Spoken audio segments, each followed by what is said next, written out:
penalty. So they think that the USA, that our team should be disqualified and they should be kicked out of the World Cup 2022. Now, and they do say that in Farsi. That is the language they speak. Which is Farsi, also known as Persian. Right. So the digital edit to the flag was done to show solidarity for the Iranians who are protesting the murderous terrorist regime's oppression of women. And the team said, we wanted to show our support for the women of Iran with our graphic for 24 hours. Now, the graphic was changed back to the original, complete with the Islamic Republic emblem instead of a flag with just green, white, and red stripes. And remember, the solidarity that our men's team was trying to show with the protesters in Iran is because of the death of this young woman, this protester.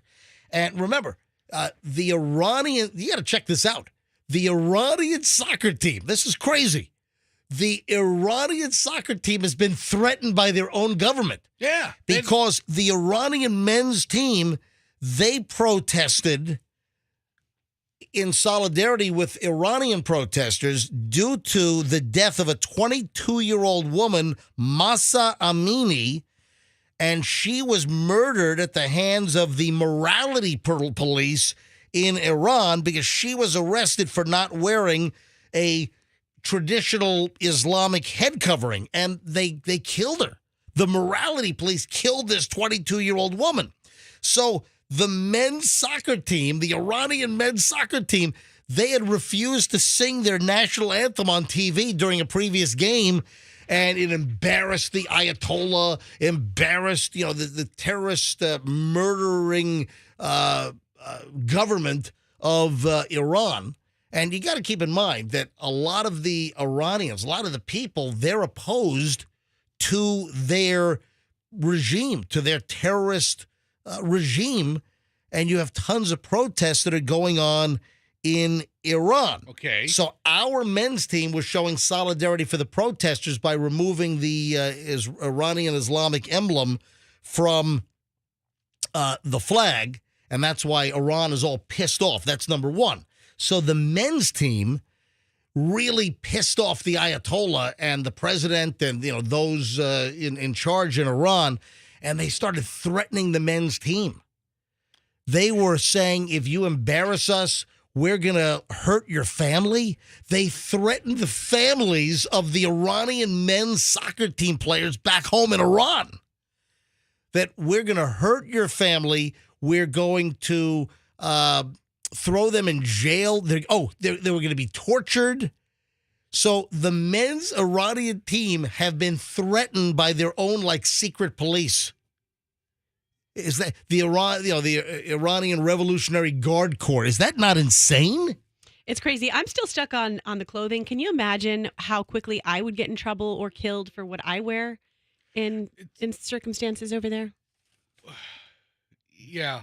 Well. Yeah, if you were part of the Abdullah and dead on sight and the Mahmoud morning show, it's the Abdullah and Mahmoud morning show with Roxanne. Oh, Roxanne, what are you wearing? Hot shorts today? You'd be executed every morning for what you wear. Every morning. Look, Seriously. I don't know if the average American understands the dramatic difference in cultures, but they threatened the team. I mean, what is the team going to do? I mean, Can you imagine you're playing soccer and you're threatened by your own regime that if you don't sing the national anthem, if you embarrass the Iranian state, we're going to attack and torture your family back home and arrest them? Yeah, that's how it goes over there. Yeah, what's going to happen to the Iranian men's team if they lose 8-0? They sing their national anthem, but on the field, they just get their butts kicked. Like the Colombian back in the old days that scored on his own goal. Yeah. What happens? Did they kill the goalie? Yes. No, they killed Escobar. The star player. His name was Escobar, actually, who accidentally scored on his own Hold on, goal. you're telling me that the drug lord was Pablo Escobar and then the player was Escobar as well? Right. Yes. Escobar is Or you have no idea what you're talking about? No, absolutely none. Escobar is like the Smith of Colombia. So No, there's a good documentary on it. I've seen it. It's pretty horrifying. But, MJ, what if they win? What if Iran beats the U.S. on the soccer that could field? happen. On Well, the pitch. Oh, God, I hope not. I mean- Man, I'll throw a bitch on the pitch. Well, I mean, that would suck. Iran, the terrorist nation of Iran. Now, the players are not terrorists, but the regime that runs Iran, they are terrorists. Iran is designated as the largest state sponsor of terrorism on the planet. So, by the way, game starts at 2 p.m. on Fox. An hour-long pregame? So Fox Network. So, for instance, locally on Fox 13, I'm guessing they run all kinds of judge shows in the afternoon. All these judge shows I've never heard of is what I'm guessing. But they're going to be blown out. So 1 o'clock, 2 o'clock is when the game starts. Fox Network is going to be on, the local Fox stations with the game. So 2 o'clock today. And you know what? I think Biden needs to threaten the U.S. men's team that if they don't win, that they're going to be waterboarded or something. There you Or go. they're going to be hauled off to some black site in Eastern Europe. yes. Play harder, guys. Oh, man, I sure as hell. Listen, our team is somewhat young and not as experienced as a lot of the other teams in the World Cup. Yeah. So I sure as hell hope that the Iranians don't beat us. It's just not good. Not a good look. It's like, good versus evil, Because not that the men's soccer team in Iran, they're not evil, but their government is. The crazy thing is the Iranians see it the same way, except they're the good ones. Yeah, but they're wrong. So, I know. I'm with you, but they're very, very wrong. All right. Oh, Fester, I got a message from my cop buddy, my Tampa police buddy, Officer Dave Friendly, right. over with TPD. He sent me a note. Driving slow in the left lane is a violation of Florida Traffic Statute 316.081. Whatever. So you just lumbering in the left lane well below the speed limit on the Howard Franklin, that is illegal, and you can be pulled over. All right, the other mystery, ladies and gentlemen. Yes, Fester. Don't these cops have like criminals to bust, huh? You're sitting there busting my chops for driving 7 miles under the speed limit? The other mystery, ladies and gentlemen. He is back. I have not seen him drive through my neighborhood and then get on to the Kennedy on-ramp to the Howard Franklin Bridge. I have not seen him in probably 5 months. And today, he suddenly appeared in front of me. You know what I'm talking about? No. Dude, it's the cop guy. It's the cop in the unmarked car that leaves South Tampa and drives every day when I see him at a very rapid speed across the Howard Franklin and then gets off at the Ulmerton MLK exit. And where's he been all this time? I don't know. I leave at the same time. I've got the same window that I leave in the morning every day, and I'd seen him probably 2-3 days a week. And then it stopped. I haven't seen this guy in 5 or 6 months. It's been that long. And then this morning, boom, he was back. And this is a guy that drives a dark, unmarked Chevy Malibu. I know the license plate number, but I'm not going to give it out. And I did have it run to find out what the story was, and it comes back as no information, which is a Leo plate. It's a law enforcement plate. And he's back. But he drives 95 to 100 miles an hour over the Howard Franklin. And listen, he's like off duty going somewhere. But I don't know if he's a Pinellas County deputy sheriff. I don't know if he's a Fed. I don't know what the story is, but the mystery unmarked cop. Remember he lit me up in my neighborhood? Remember the story? Yeah. Remember I was behind him, and I guess he thought I was following him too close. So he turns on his red and blue lights on the back deck of his Chevy unmarked Malibu and lights me up and then pulls over. And like, what do you think? I was going to pull over behind him? He was pulling me over in front of me. So I just go around him, and then he just gets behind me. I mean, he doesn't have jurisdiction to pull me over, but he sure likes to, light up his flashing red and blue lights. I just don't know who the hell the guy is. Well, T-bone him next time. And up for conversation. I want to know, who is this guy? What's the deal here?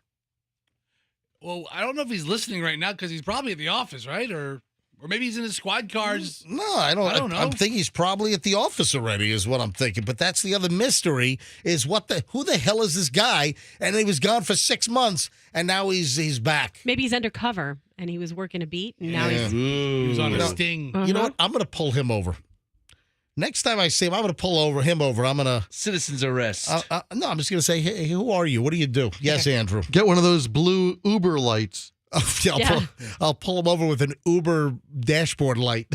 You're like one of those guys on that website, Audit the Audit, man. Have you ever seen those guys? I love that YouTube channel. I got into an Audit the Audit like rabbit hole. That's a sovereign citizen. Is that what that is? Hold on. Sovereign citizens, yeah. Well, the sovereign citizens are nuts. That's what Audit the Audit is. That's all they do. Is that where that started? Hold on. Just hold on to that thought. We're running late here. I can't believe and we got early morons in the news next. Hold on to your little Audit the Audit. We'll do that first, and then we'll get into morons in the news. Early edition next on the MJ Morning Show here on Q105. Back in minutes. Oh, first.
MJ Morning Show on Q105. Hey, folks, MJ, Fester, Roxanne, Froggy, Andrew, the producer.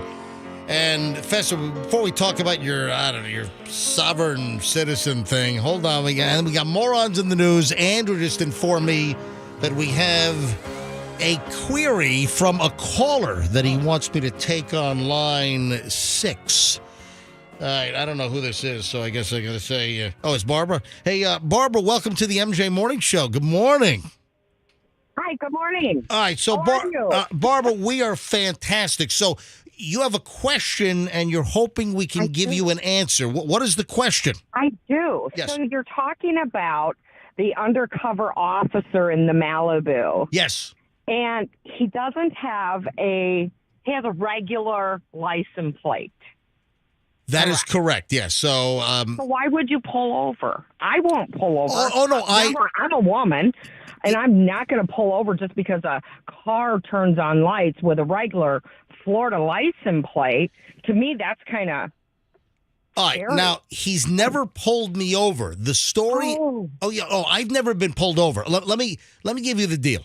So we came back and we relaunched the MJ Morning Show in October of 2020. So we've been back a little over 2 years. Okay. And soon as I was making my trek in from South Tampa across the Howard Franklin to our studios in North St. Pete here near 4th and Gandy, I would just notice that in my neighborhood, either behind me or in front of me, just like 2-3 days a week, I'd run into this guy. And it screams unmarked police car. It's a dark Chevy Malibu, a pretty late model Malibu, and you just think of an undercover cop car. And then one day I was driving, he was ahead of me, and I guess he thought I was too close, and I was not tailgating. I was at a reasonable distance. Tell to the judge. And he must have thought that I was following him too closely. Maybe my headlights annoyed him, so he decides to show me. So he lights up his rear deck with his red and blue flashing lights, on the rear deck of this undercover Malibu. And then he pulls over to the side of the road. I don't know what he was hoping that I was going to do. I was going to pull over. I just kept going. And then I've seen him numerous times. I got the guy's license number, and then I had some folks that I know run the plate, and the plate came back as, no information, which is typically a law enforcement plate. So it's definitely law enforcement. Just don't know who the guy is, whether he lives here in South Tampa and then comes over here to Pinellas County to go. I don't know who he is, so that's the mystery. Then about 5 months ago, he disappeared. I have not seen him at all for the last 5 or 6 months. And then this morning, suddenly, boom, there he was in front of me. But one of the things that I noticed, once he gets on the Howard Franklin Bridge, doing 100 miles an hour, just flying. I can't even remotely keep up. So yeah, well, I guess I drive 19, US 19 every morning, and I have seen cars being pulled over by unmarked cars. Well, but that's a thing. Well, hold on, Barbara. Unmarked cars are totally legit.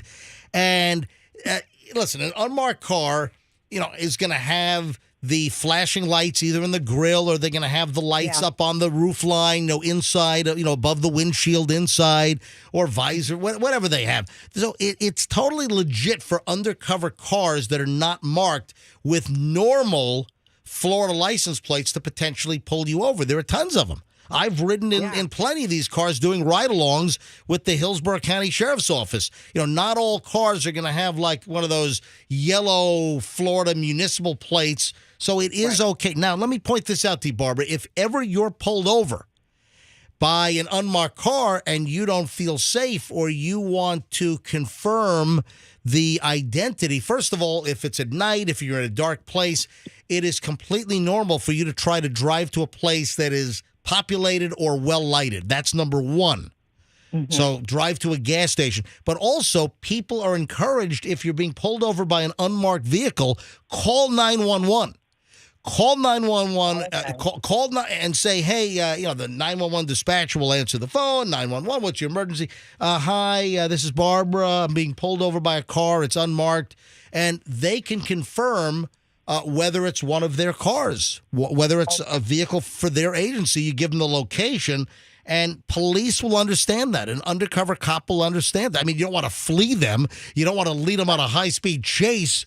But, pull to a well-lighted area, number one, if you're concerned, and then call 911 and just say, hey, is this one of your vehicles? Is this an actual police car that's pulling me over? Okay. Yes, that's why I was like, well, what happens? Because I'm a woman and driving by myself, and I'm not about to just pull over for any car that I don't know that's a confirmation of a Right, listen, the bulk of these vehicles are going to be real cops if you're being pulled over by an unmarked car. However, there have been plenty of cases here in Florida. I know we've talked about it probably a dozen or so times over the years. You've have some these cretins, these fake cops that order crap off of some police catalog, and they're pulling cars over. So that has happened here in the Tampa Bay area and here in Florida. I know because we've talked about the stories. So when in doubt, just call 911 and ask them if the cop car that's pulling you over is a real unmarked car. Perfect. Great. Well, thank you so much for that information, and I will have to use that, but hopefully I'll never get pulled over. All right, Barbara, something tells me you're not a speed demon weaving in and out of cars on US 19 doing 89 miles an hour. No, I'm not. In fact, I don't even like to be on the roads here in Florida, but I have to get to my job. I get it. What do you do for a living, Barb? I work for the Bay Pines Veteran Center. Fantastic. Well, thank you very much. Give our veterans our regards. Have a great day. I will. You too. Thank you so much. All right, there you go. Give our veterans our regards. Hi, I'm Barb. MJ gives his regards. Hey, guys, thanks. Come on in. Have a seat. MJ gives his regards. What a jerk. Why are you being a wise I mean, ass? it's just funny. Yeah, I work at the VA. Oh, give our veterans our regards. What do you want me to say? Hey, tell our veterans to screw off? No. What the hell do you want me to say? Who says I respect our veterans, Right, you but lump. Nobody says give an entire class of people my regards. No, I mean, it's one thing if it says, yeah, I work with Bill. Oh, give Bill my regards. But give my... an entire group of people. Oh, my God. Froggy, Wow. Will you thump him in the face, please? Hey, Barb, where do you live? No. Oh, I live in Palm Harbor. Oh, hey, give everybody in Palm Harbor my regards. Are you done yet? Who gives regards to whole groups of people? All right, I've got early morons in the news. All right. Oh, we didn't get to your sovereign citizen deal. No, I just brought up this website, or I found the YouTube Facebook page. I found the Facebook page of this group, Audit the Audit. Yeah. And it's involving people who videotape cops. But are they sovereign? There's a difference between somebody that wants to videotape a cop or video a cop. No one says videotape anymore, Fester. You got me saying it. Okay. All they do is go to Yes, traffic stops. Let me put this VHS tape in my camcorder. They try to piss off the cops. Yeah, I mean, they try to agitate the cops, and I guess they're within their legal rights. But anyway. But it doesn't mean that they're sovereign citizens unless they actually are sovereign citizens. And the sovereign citizens, that's a wacky, crazy bunch that can be dangerous because they think that they don't have to adhere to or abide by any laws. And there have been shootouts. There have been sovereign citizens that have been pulled over and they start shooting at the cops. So nothing I saw is anything that had to do with sovereign citizenship then, but these people get pulled over and they roll their windows down a crack or they're very brief with info, and a cop's trying to have a dialogue to assess a threat level or try to get information, and they don't give the cop anything. So then the cop gets elevated, and then the whole thing's recorded, and it's this crazy Facebook page, YouTube page, Audit the Audit. I could probably ask for cops to call in now and give us some stories about so-called sovereign citizens that you've had encounters with. Yeah, but I don't like to give people ideas that they can do that. It takes a real special person to do I it. hear the phones are ringing in Andrew's booth because our door is propped open because our air conditioning here at the Koger Center sucks. My God, why can't they fix the air conditioning in our building here? Yeah, they'll get there. No, they won't. I don't think they will. It's right after the elevator. We just like to keep talking about problems. All right. Hey, morons in the news. We didn't get to them yet, so I promise, straight ahead, in minutes, the moment we get back, early morons in the news next on the MJ Morning Show. We got to talk about the first story is Dill Don't. Oh, my gosh. You just threw me off. The first item is Dill Don't. Do's and don'ts of? Dill Don't. What could this be about? Dill Don't. Dill Don't do this. All right, hang on. That's next on the MJ Morning Show here on Q105. Stand by. Make it.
MJ, Roxanne, Froggy, Fester, the whole team here. 7:01 on a Tuesday morning, and running a little late with the early morons of the news. Kind of an interesting first hour. Really enjoyed hour number one today. Just different, just a little different feel. All right, Dildon't.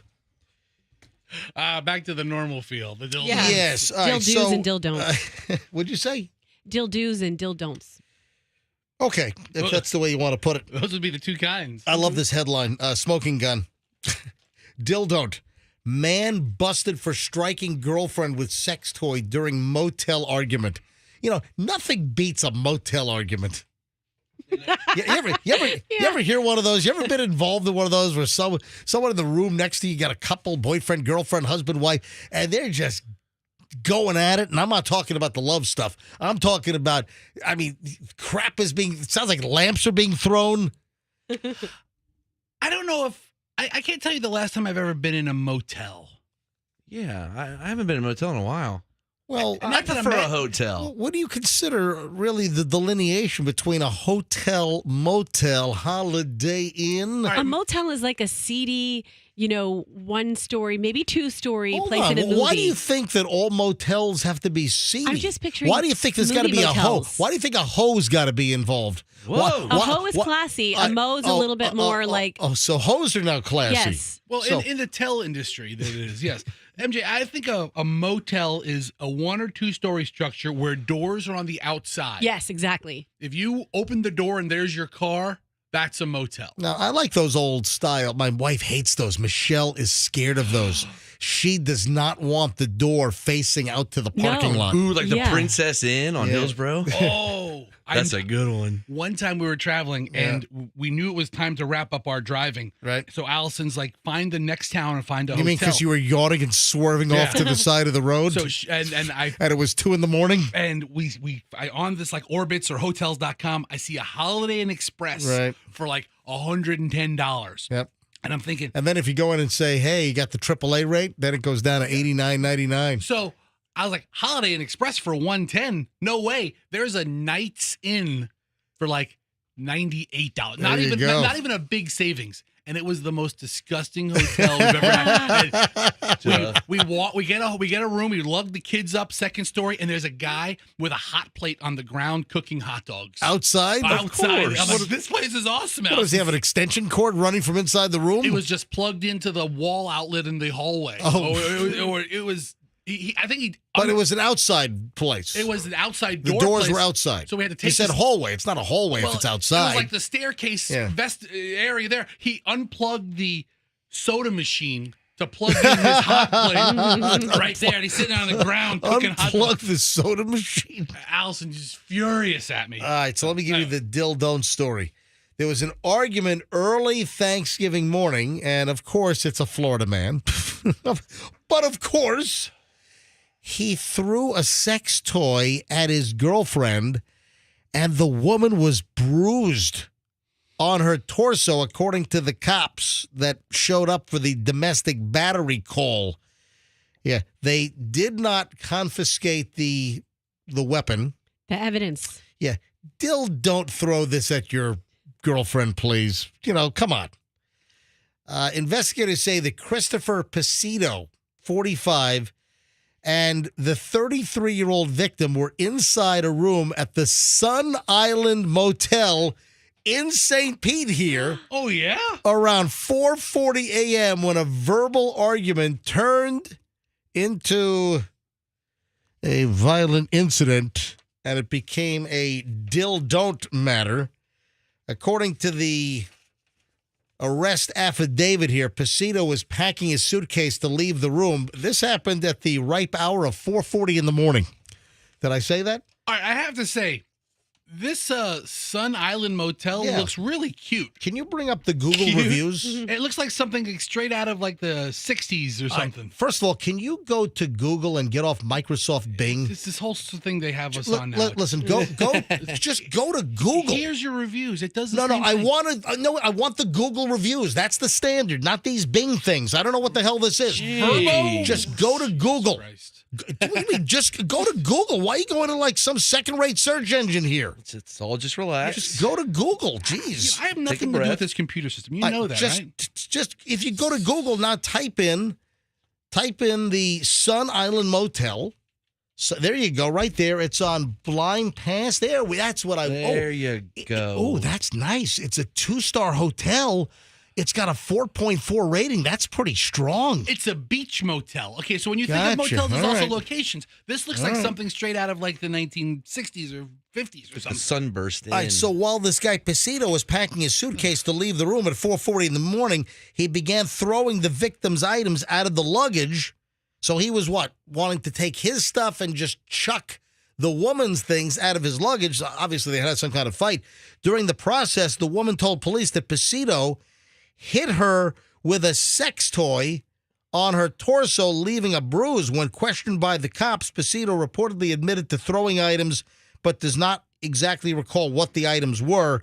The sex toy in question is not further described. Well, that's what we need information on. Was it made of glass? Was it vibrating? Was it? Ooh, the glass. What was the shape? Hurt. We need more information. I can imagine the shape. Why do you need more information, Roxanne? That's really the only thing I want to know. It was some type of a sex toy, and what if one of those that looks like a tree branch and hit her in the gut, and then the other part hit her in the eye? What are you talking about? Oh, I know what you're talking about. You know, the part that does the... Stop. MJ, is this just shoddy police note-taking here? Why? Because they didn't describe exactly what the sex toy was? If somebody gets hit by something, if that's the weapon, you have to describe the weapon in the police report. What if it was the ever-popular Rambone, which is like... Dude, will you stop it? What time of day? Stop. It's like 5 feet long. What time of day was it? Stop. It was 4:40 in the morning, dude. Pitch black outside? The fleshlight. All right, guys, listen. Stop being so descriptive. Anyway, I don't think it works like a flashlight. This dude, Pacito, 6'2", 300 pounds. So he probably got some oomph. He got some throw into that thing. Put some power behind that. Yeah, absolutely. And then she gets whacked in the torso with the dildo. Oh. Don't do this, folks. Anyway, the guy bonded out of jail on Friday, day after Thanksgiving, posted a $1,000 bond in the misdemeanor case. Judge ordered him to have no contact with the victim. The guy's a professional engineer, lives in Fort Myers. But it happened at the Sun Island Motel in St. Pete. I have to say, it's a cute-looking place. It is. It's got a 4.4 Google rating. You know, typically a lot of motels are sitting in the 2s, you know? Mm-hmm. That's a pretty strong number. Any pictures of the guy in Just question? a mugshot of the guy. Okay. Yeah, just kind of uneventful, to be quite honest. But if you have a story that has dildo in the headline, I'm doing that. We're doing that. I'm telling you right now. We're still doing it. Yeah, we are. Yes, we are. Thank you, Roxanne. We're doing it. So where is this place? Looks like it's, let me pull up the map. It's the Pasadena area? South Pasadena's here, and then you get to the Gulf Boulevard. Yeah. Or Blind Pass. Yeah, the Sun Island Motel. Looks like a very lovely place. Might consider a little weekend getaway to the Sun. You know what we got to do? I'm surprised we didn't get an invite. They've got that new 5-star hotel in downtown Tampa. Oh. The Edison. Why would we get an invite? You would get an invite. Yeah, seriously. When you say we, you mean you, or maybe Roxanne. What is it? What type? The Edison? Is that what you're talking about? No, there's a new 5-star hotel down at Water Street. You mean right across from the Amalie Arena? Yes. It's brand new. It's down at Water Street. It's the brand new hotel. It might be a Marriott or something. Might be a Marriott property. Okay.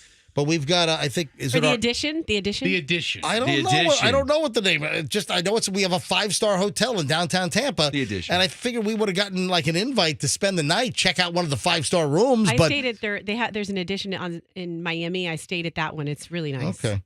All right. Continuing with the morons in the news here on the MJ Morning Show. Now, this kind of cracked me up. It's scofflaw-ish.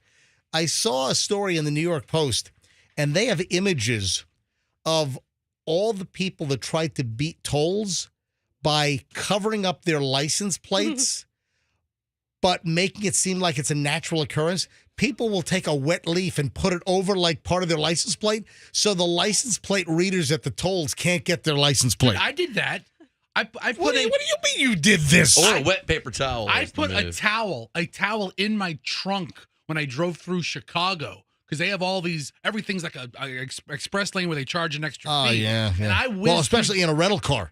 If you got a rental car and they hit you with all the convenience fees, so you get charged for the toll by plate, and then they hit you, like the rental car company hits you with like a convenience fee that's like twice as much as the damn toll. I think like in 2018, I was in Chicago and I didn't know this, and I just blew through every toll thinking they'd never catch me, and I got like $120 bill in the mail. Geez. So the next year we were in Chicago, and I pull over right at the state line going from Indiana into Chicago, and I'm like, you obstruct your license plate? Yeah, there's like a rest area that has like an overpass when you're going from Indiana from Gary into Chicago Metro or Chicagoland. What the hell were you doing in Gary, Indiana? Oh, it was in Indiana. It was You're just the home of the Jackson it's the town. I didn't stop. I didn't go to the Chamber I want of to go Commerce. see the childhood home. Yeah. I want to see when Joe Jackson burned the kids' feet with hot irons. So I pull over at this rest stop, and Allison's like, "What are you doing?" And I was like, I opened the trunk, I took out a beach towel, and I put like a foot and a half of it out. You draped it out of the trunk so it makes it look like it's an accident? It was like a flag. While it's covering up your license plate? Yes, and it covered up my plate. That year, I didn't get any ticket in the mail. After I gave the state of Illinois like $120 a year before for blowing through everything. Anyway, I'm just looking at some of the idiotic pictures. People thinking that, oh yeah, this'll fool them. And like someone's got a tree branch, like a little tree branch, kind of stuffed out of their trunk, just covering up like the leaves, covering up the numbers and letters on the license plate. Listen, I'm sure it happens here. You got toll by plate on the Veterans, toll by plate on the Leroy Selman. You got on all the expressways. The Polk Parkway. Yeah, you got toll by plate everywhere. So I wonder how many folks here in Florida try to come up with these Wambuki scams by trying to come up with some type of an obstruction that they're trying to make it look natural, but it's like totally premeditated. What is the darkest legal license plate cover you can have? I mean, I saw one the other day. No, you can't have any. I saw one the other day. You couldn't even see through it. Like listen, plexiglass hey or guys, something? this is a thing. All right, hold on a sec. Hold on to that thought. I'm glad you brought that up. Those smoked license plate covers. I got a shocker for everyone. I got a total shocker. Okay. Hold on. Next. Don't move. Hold on. Wow. Don't. Right when we get back. Hang on. We start the long chunk of the MJ Morning Show next here on Q105. All right, you got to hear what I got.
On Q105, MJ, Fester, Froggy, Roxanne, 722 Tuesday morning.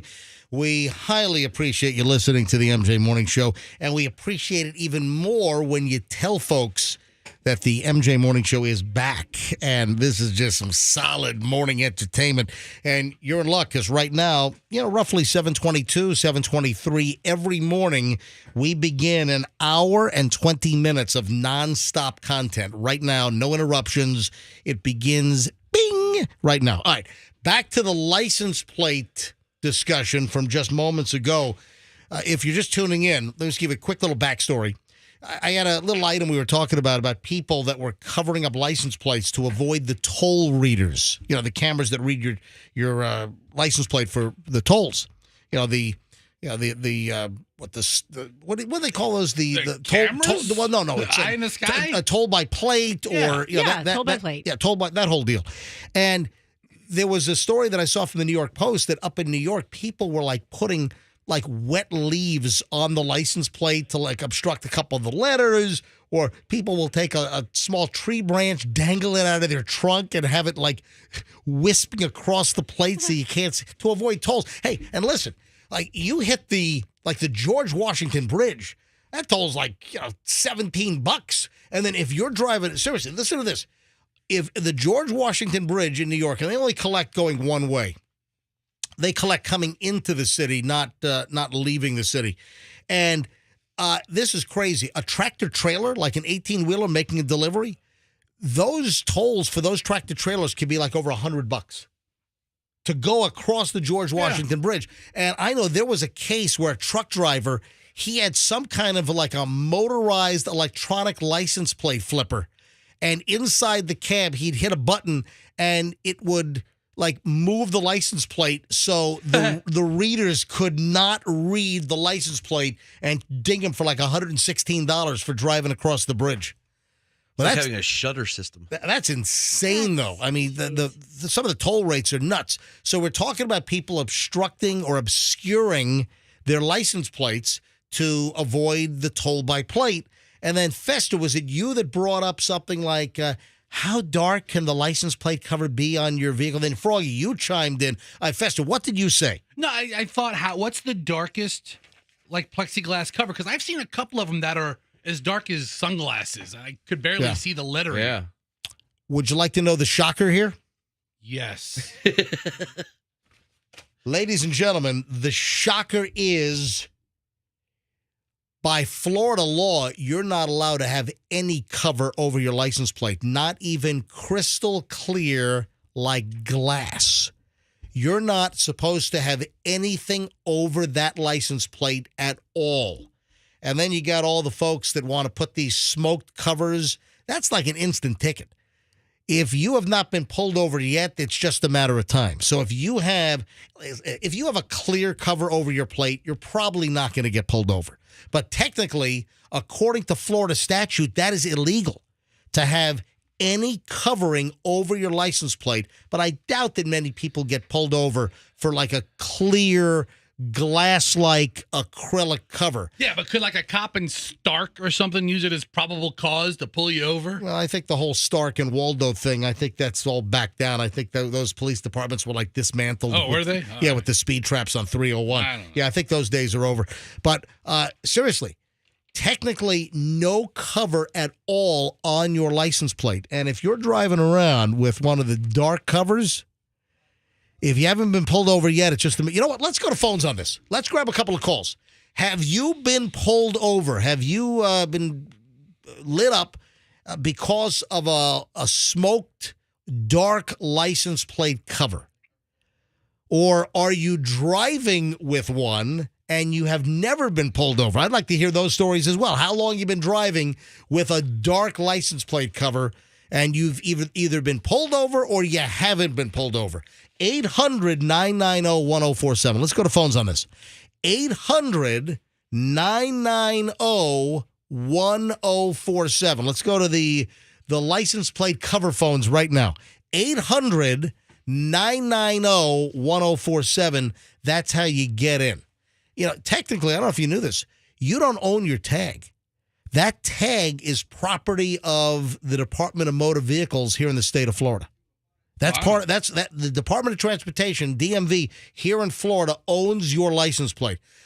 Can I read you the statute, Fester? Look at the phones. Phones are all lighting up statute? here. Okay. Yeah. So this is out of the 2022 Florida statutes, and it is 320.061. Okay. Unlawful to alter motor vehicle registration certificates, license plates, temporary license plates, mobile home stickers, or validation stickers, or to obscure license plates. Penalty, a person may not alter the original appearance of a vehicle registration, blah, blah, blah, license plate. So,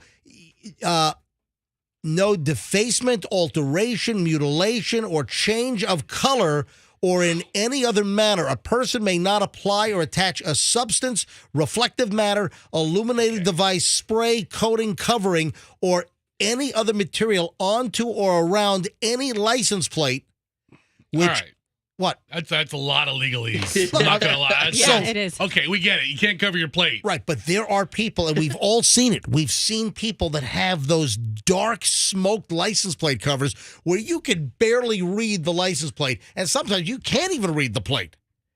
So the rule is you can't cover the plate at all. Hey, there have been people that have been pulled over because the car dealership plastic or metal frame has covered up like the county or like the Florida logo at the top of the plate. You know, when you buy a car, a lot of dealerships will put that dealership specific little advertising frame around your license plate. And there have been cases where it's covered up too much of the license plate and people get pulled over for that.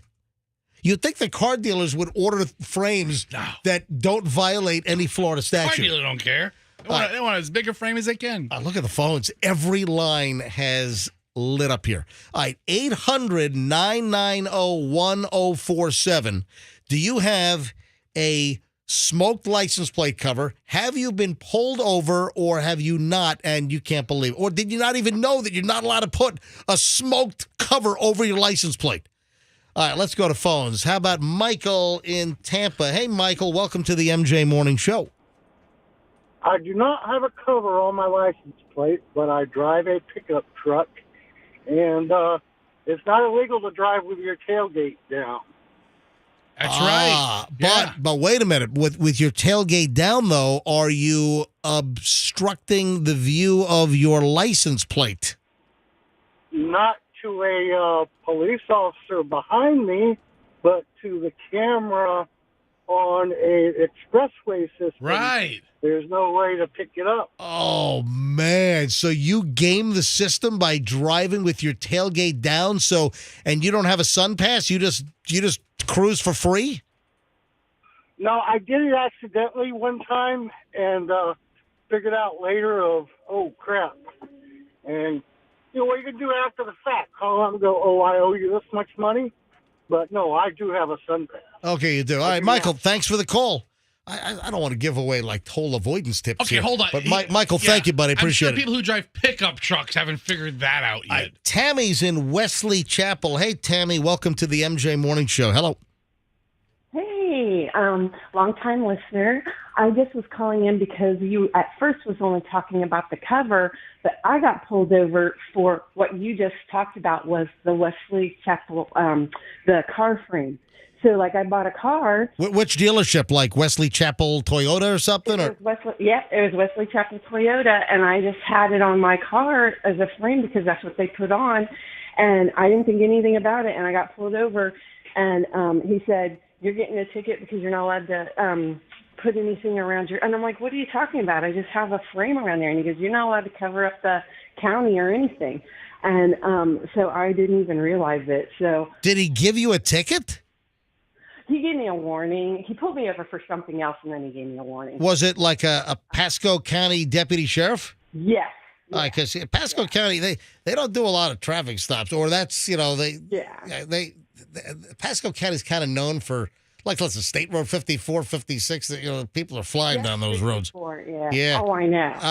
You trying to light a fire under Naco over there? What are you doing? I'm just saying that, Let's have a sting and shut MJ up. I mean, what are you doing? Shut up, man. They do that that once in a while. They set up a car in the center median sometimes. So I just know some other law enforcement folks that live in Pasco, and they say that they don't see as much traffic enforcement in Pasco as they would like to see. All right, that's just something I've heard from. It's mostly you got to get a state trooper, because I will tell you, my son got one from a state trooper on 54. Yeah, but for the car dealerships, I mean, they got to know this. Order license plate frames to advertise your dealership that doesn't violate the law and obstruct any part of the license plate. Dude, I would sue. Exactly, especially if they wanted to advertise. All right, thanks for the call. Appreciate it, Tammy. What were we going to say? Couldn't you come back and sue the dealership? Oh, yeah, that's whatever over an $85 ticket. Listen, you're putting their customers in illegal positions. You would think that car dealerships would know you got to order a license plate cover that doesn't violate the law. Angie's in Lakeland. Oh, here's another one on the car dealer frame. See, this is like a total public service today. Every one of them is about car dealer frames. Angie, Glenn, I think Kevin as well. They're all about car dealer frames. All right, hang on a minute. So we've opened up a whole new door here. Angie in Lakeland. Hey, Angie. Hi. Yeah, I was FHP pulled me over basically for a speeding ticket, but he got onto me because the car dealership frame covered the state. Yep. That said Florida. And I'm thinking, I work for the sheriff's office, and I'm thinking, you can't see the big old state in the center of the plate to know it's Florida. No, seriously. I didn't get it taken off. Did he give you an additional ticket for that, or he let you slide on that? He let me slide because my speeding ticket was a little high. Oh, man. So you work for if you're in Lakeland, you work for the Polk County Sheriff's Office? Yes, I do. And you got pulled over for speeding by FHP? Yep. How fast were you going? Oh, I was on the Parkway going about 85. In a 65? Yeah. And he wrote you up for that, right? Oh, yeah. You couldn't pull any strings? I work for the Polk County Sheriff's Office? No, he got me. I was trying to get to a hair appointment. I was trying to get to a hair appointment. Yep. I got to make sure my hair looks really good at the Polk County Sheriff's Office where I work. My permanent. Different priorities. Now, are you an officer or are you civil? What do you do there? I'm a 911 call taker. Oh, you're a 911 dispatcher. You couldn't talk your way out of the ticket with the FHP? No, I don't think he really cared. You know, you've probably spoken to this officer before via 911 call or something. Oh, probably. We probably spoke to him many times, but, we're not supposed to tell them where we work, so, but they... Listen, if you're doing 88 and a 65 on the Polk Parkway, you might want to try that card. Hey, thanks for the call, Angie. No problem. Have a great day. You too. Christine is in Tarpon Springs. Christine, you're on the MJ Morning Show. Welcome. Hey, MJ. How are you? We're doing well. Go ahead. I have been pulled over, and I did have one of the smoky covers put on there. And the reason why I had it was because my license plate was starting to peel from having it for so many years. My husband said, just put on one of those covers so it doesn't keep peeling, when I go through the car wash and stuff. Well, they pulled me over in Palm Harbor and said that it is not allowed. So you didn't get a ticket? You just got a warning? No ticket. No, yep, just a warning. Said to take it off, but he said that it's not allowed. Yep, a lot of people don't realize it. Thank you, Christine. Thanks for listening. Yeah, see, again, if you're just tuning in, we're talking about the license plate covers. Technically, according to Florida statute, you're not allowed to have any cover. Even if it is crystal clear, you're not supposed to have a cover over a license plate. I think they're going to let you slide on that, but there are tons of people driving around with those smoked like plexiglass or Lexan, plastic covers. Right. And those are like totally illegal. Kevin, here's another one with the frame. And this is now morphed into also the license plate frames. Kevin is in St. Pete. Hey, Kevin, welcome to the MJ Morning Show. Hey, sir. Go ahead. I got pulled over late at night one night, just got off work, and he said I was in a suspicious neighborhood. I was managing a Subway at the time, and he pulled me over for suspiciousness and told me about my tag frame being illegal, and he actually wrote me a ticket for it, $86 fix-it ticket. He let me pull it off right there on the on the side of the road. And your frame, what did it cover on your plate? Like a little bit of the Florida up on top, or the Sunshine State or the county on the bottom? Just the county part on the bottom. And was it a dealer plate, or was it like I like windsurfing? What kind of license plate frame was it? It was. I had been in a vehicle accident, and the body shop that fixed my car had put it on there. Oh wow! All right, buddy. Thanks. Yeah. Boy. Hey, thanks, Kevin. Appreciate it. Look at the phones. Oh, here's another one. Glenn is in Tampa. Hey, Glenn, you're on the MJ Morning Show. Hello. Hello, hello. Hello. I got pulled over for having a breast cancer awareness dealer, wrap, around it. And the guy made me take it off right there in the parking lot. And my choice was either take it off right now or get a ticket. So, holy crap. It was a breast cancer awareness license plate frame and you had to remove it? I thought it was a good thing, Where was this? Where did it happen? This was Indian Rocks Beach, Florida. So was it, I guess it was at the sheriff's office? Yeah. I believe it was a Pinellas County. Deputy sheriff. Yeah. All right. Hey, thanks for the call. MJ, I gotta say, in my heart, I really want to support law enforcement, but it takes a special cop to stroke a ticket over a frame. A breast. I mean, it takes a real special kind of cop. Or what about a breast cancer awareness frame? You know that 1% of cop that gives the other 99% kind of a tough time. That's that cop. I've had a Margaritaville frame on my car. Every car I've had for 25 years, I've never had any issues. Well, I got to check it out. We got to see whether your plate is obscured or obstructed in any fashion. Yeah. Oh, here we go. Look at Lee. Lee is in Tampa on line 1. Hey, Lee, look at this one. You're on the MJ Morning Show. Go, Lee. Hey, good morning. Hey, I several years ago, I had a Toyota Tacoma. Yep. And I had a clear license plate cover that I bought from AutoZone. And I'm coming down Fletcher, me and the wife and kids in the car, and I get pulled over. And he tells me that the clear cover is illegal. And I'm like, well, I bought it from AutoZone. How can they sell, illegal stuff? They say, yeah, it's illegal, and you need to take it off. He made me take it off right there on the scene, and I got a ticket for it. Whoa! For a clear cover, not changing the color of your plate at all? Not changing the cover of the plate because I knew that, the smoke covers, that's going to cause an issue. The kind of little shaded is going to cause an issue. Yeah, again, Lee, as I said, even a clear cover is technically illegal under Florida statute, but I don't know how many cops pull people over for a clear plate. The one thing what I could think of is, since it is technically illegal, maybe it was a PC. It was the probable cause to pull you over. Maybe they thought there was something else inside. Maybe they look for probable cause to pull. Whatever. Listen. Could have been because he made me roll down all the windows. Yeah, maybe he was trying to see if there was any pot smell coming out of the car or something, or if there's anything illegal that you're doing, that is probable cause for a traffic stop. And you don't know how many traffic stops that maybe turn into felony busts begin with a simple probable cause, a failure to use your turn signal to change lanes, or maybe a bulb out, or even a license. One of the biggest things for probable cause for pullovers is one of the headlights out, a tail light out, the license plate illuminator light. Now, that is the law. When you're driving at night, the license plate is supposed to be illuminated by the light. And if that's out, that's a reason for the cops to pull you over. And if you got a whole bunch of heroin in the trunk, boom, they had probable cause for the original stop. That can happen. But the truck was brand new, and I was like, what could be wrong? Yeah. I don't understand. Yeah, good thing you left all your heroin at home, Lee. Hey, Lee, thanks for the call, buddy. Good thing. Yeah, good thing. All right. Hey, I want to wrap this up. Hey, no more calls. Let me just finish with everyone on hold. Man, the phones blew up on this. Thanks, Lee. Have a good one. Let's grab George in Newport Richie. George, MJ Morning Show, you're next. Hello.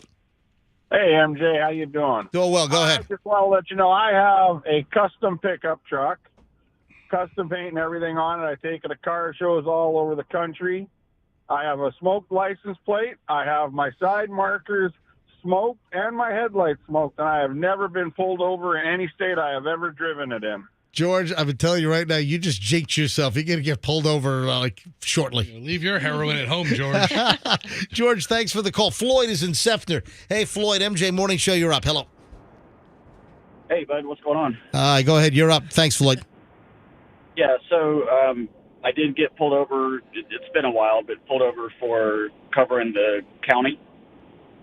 And I got pulled over for the tag light. So you hit it right on the head of the nail when you said probable cause and, just a reason to kind of... Reason to pull you over. And you won't believe what actually develops from a simple traffic stop. You won't believe some of the actual arrests that are made and what the cops find. All right, Floyd, thanks. All right, let me... two more and I got to move on here. Christy is in Weeki Wachee. Hey, Christy, welcome to the MJ Morning Show.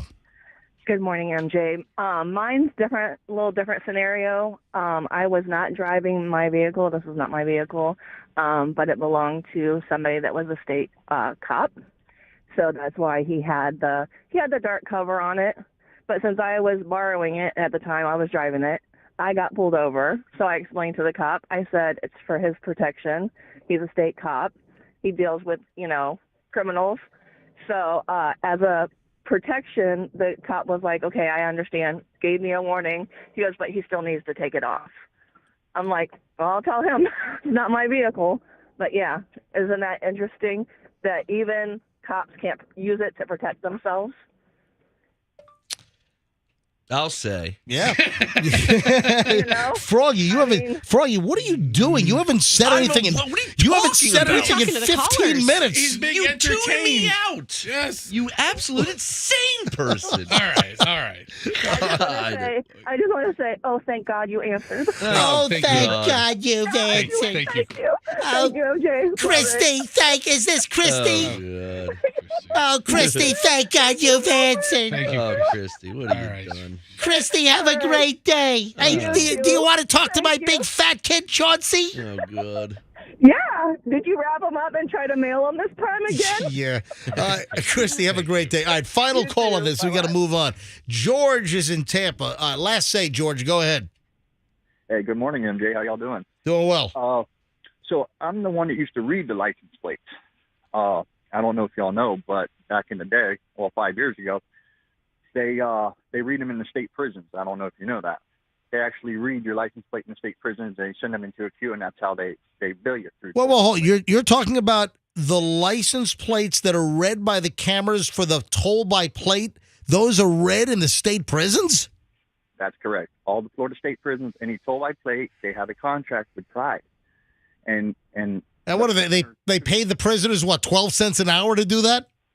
Well, 15 cents to start an hour. Oh, that's pretty damn close. 25. So if I get a ticket in the mail, it's because some criminal put my number with my name? Absolutely. Wow. That's ironic. You get a bill in the mail. Some double murderer just he saw Busted you.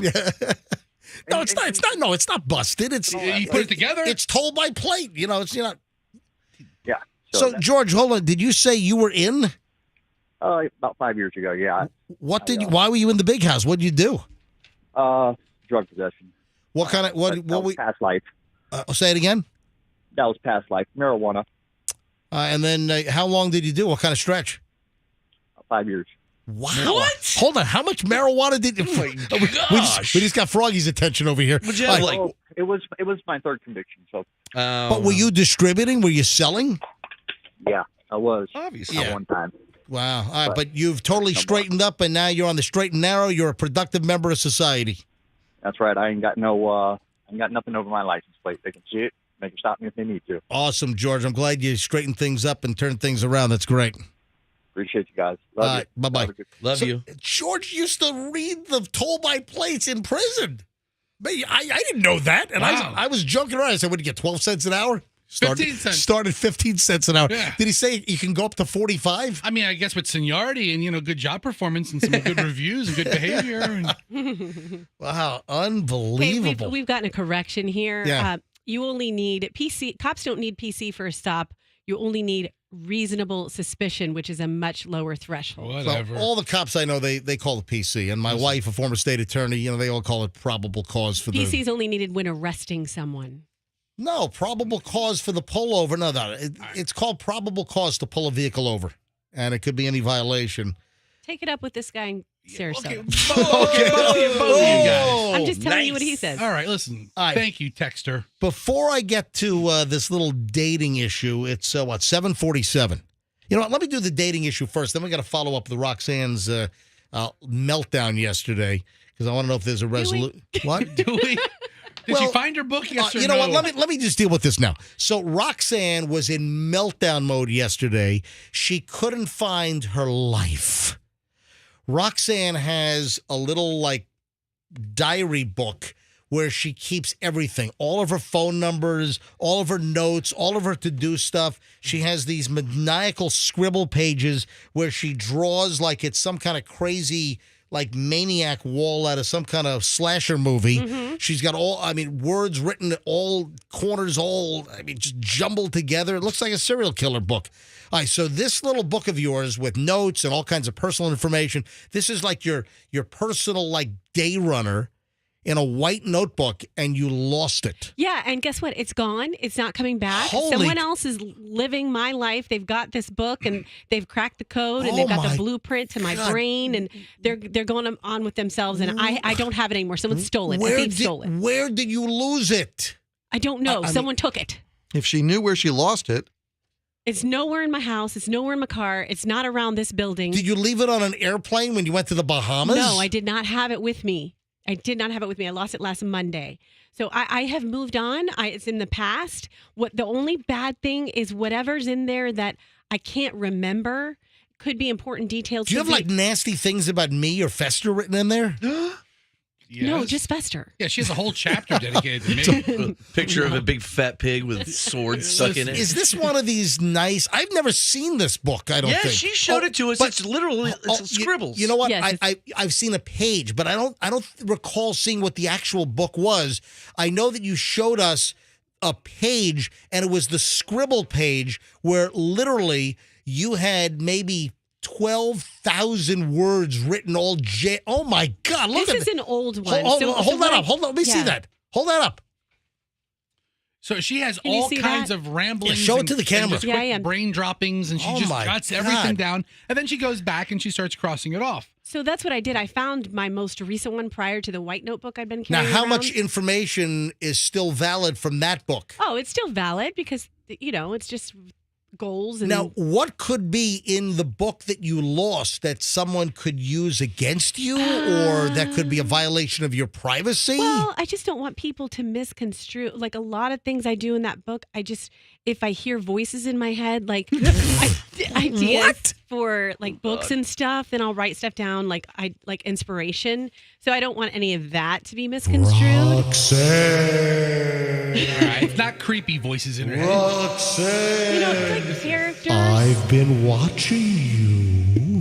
That's not what this is at all. What if her voice is like, "Hey, Roxanne, it's me. I live in your head." It's like a really annoying, sloppy. All right. I'm in your head voice. What's the matter, Fester? Why are you so angry? But is there anything that could lead to any identity theft or anything that could compromise your safety, your security in your lost life book?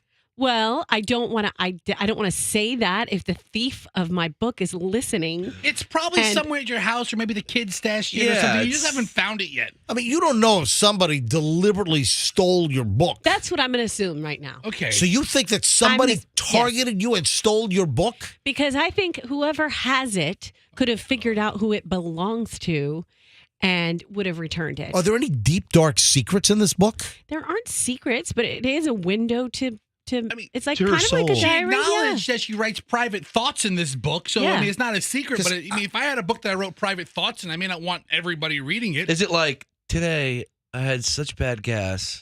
It's not a Is it like that? Are there diary entries? Actually, there are a couple because thanks to your wife Michelle, because she told me write down the things that your kids do so that you remember years from now because you'll forget everything. My wife gave you that advice? Yeah, she did. So I wrote down a couple of entries about my kids. That's the most diary-ish. Today my kids woke up and played.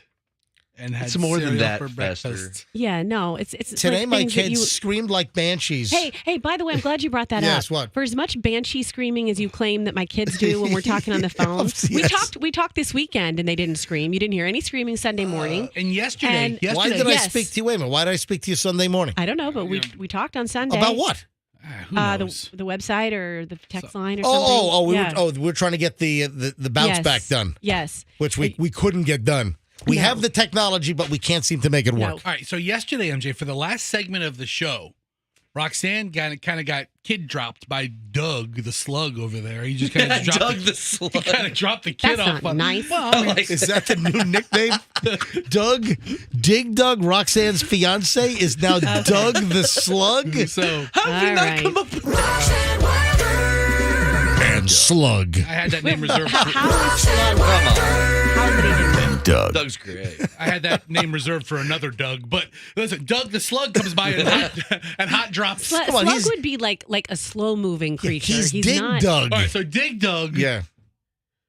drops off Roxanne's kid yesterday, and Roxanne's child, True. Daviana, was here for 20 minutes, Yeah. and she did not make a peep. She was the best behaved. Yeah, because they drugged her up with Benadryl. No, but actually, a couple of things.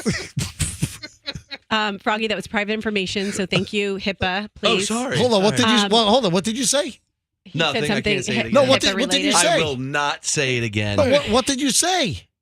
She has an ear infection. Oh, what? So that's it. She has an ear infection. Yeah. Okay. So, And now we all are going to get She it. probably no, has it's COVID. not contagious. She No, probably caught doesn't. COVID. I She rubbed doesn't. ears with her. She probably has RSV or something.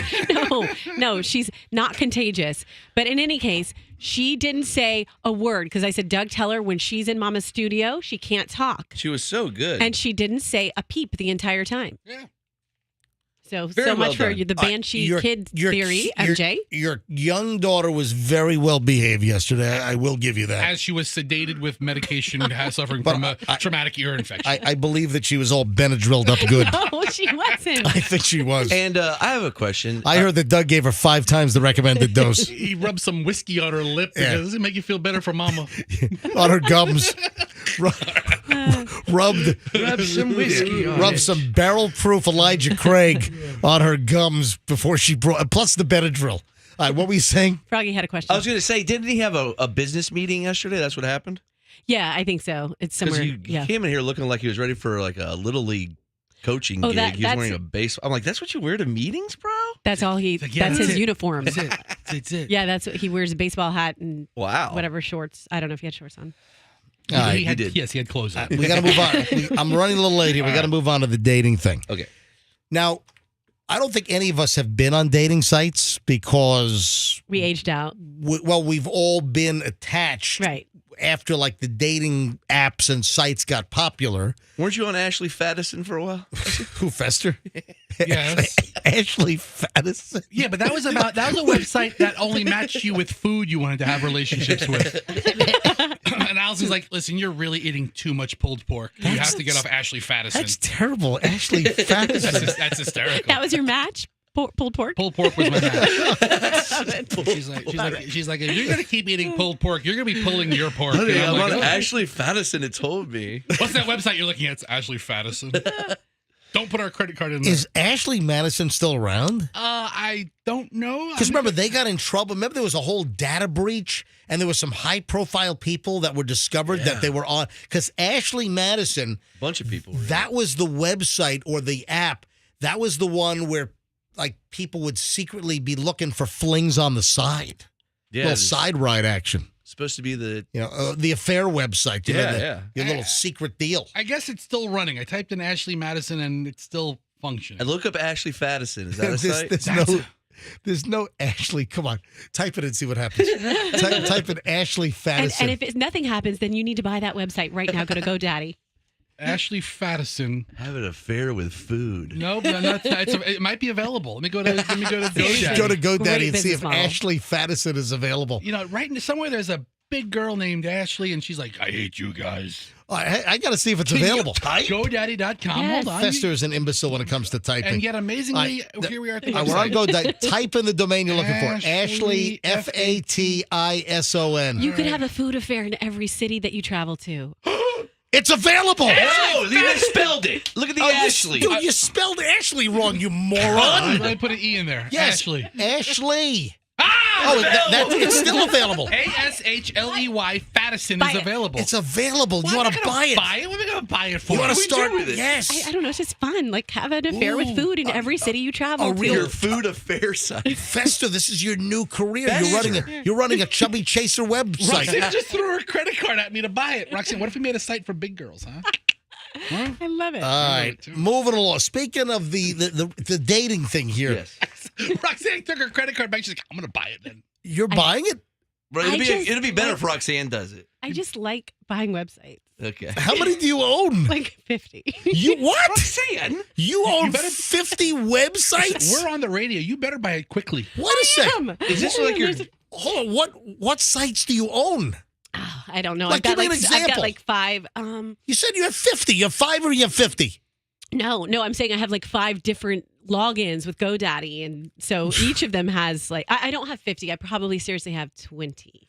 Like, give me one. Give me one website that you own. One's called Love Match Coach. One's called Love Match Coach. Maternally Advanced Moms. That rolls right off your tongue. MaternallyAdvancedMoms.com? I can't believe that was available. It's because when I was going through my pregnancies, and you know how they like always, when you go to the doctor, they call you, what do they call you? Geriatric. And I hated that word geriatric every time I was going to get checked on for being an old pregnant person. Because you were a 60-year-old that was pregnant? Yeah, because if you're 35 or up, you're considered geriatric. Hold on. If you're 35 or up, they call you geriatric at the OBGYN? Yes, and I thought that was so rude. And so I thought maternally advanced sounded better, so I bought a website about it. And never did anything with it. I have some blogs and stuff on it. How about knockedupgranny.com? All right, that's never Is that available? I had it. Knockedupgranny.com. All right, let me do what I meant to do here. So you've all heard of the web or the dating app called Hinge, right? I've heard of it, but I don't know much about it. Yeah, I don't know much about it. I've heard of Hinge. I've probably heard of most of the dating websites because we've talked about a bunch of them. I'm sure there are a lot that we haven't talked about or I'm not aware of. But guess what Hinge is doing now? And the Hinge app, the Hinge dating app, is catering to something that Generation Z is into. And what do we say Generation Z was? Generation Z was like late 90s to 2012, like early 2010s, right? That's like Generation Z. Okay. Yes. Is that about right? I thought it was a year or two later, but yeah, it's not too far off. Generation Z apparently has a big interest in non-monogamous relationships. So Hinge is adding a new feature in like the search criteria for people that are looking for a relationship, but a non-monogamous one. This is like a sign of the times. This is, I don't know if this is a good thing. It seems like, the further unwinding of society, It sounds like people are doing it anyway, so if that's what they're looking for. Yep. The Hinge website, new feature, and they say they're trying to keep up with the trend of Generation Z interested in non-monogamy. Well, I mean, I can think about times in certain periods of your life where you're like, you know what? I don't want to be, pinned down right now. I want to date and see what I like after you get divorced, or when you are a Gen Z or you're in your 20s, maybe you don't want to settle down. So maybe that sounds a lot worse than it is. Now, it seems to me, though, and I might be totally wrong, but for me, the default mechanism here would be more guys want to be non-monogamous, meaning more men want to be like male sluts. I just see that as more of a guy thing where guys want to be more bouncing around and all kinds of variety. I don't just naturally perceive the same thing with women, but I'm probably wrong. You probably are. You know what? Hey, Andrew, let's go to phones again here. Let's go to phones. 800-990-1047. I'm just curious. I want to kind of keep this to women. How many women are listening that want non-monogamous relationships? How many women are maybe into the dating scene, on these dating apps, or even just in general? It doesn't have to be app specific, but how many women listening don't want a monogamous relationship? They want non-monogamy. How many women listening just love to bounce around from guy to guy or have a whole list, a whole stable, Okay, I don't know just a whole like variety pack? The way you're like painting that it is big very box negative. of like the big box of snacks that you get at Costco. You're making it sound too great. You're What? making this a very. How many people just want a bunch of guys to bounce around from one? No, what if you just don't want to be in a committed relationship and you want to have your options open? Maybe. Or bounce around like Or you're in a bounce bounce around house. like a pogo stick at the mattress firm, just bouncing around on everything. All right, let's go to phones. So I want to kind of keep this to women.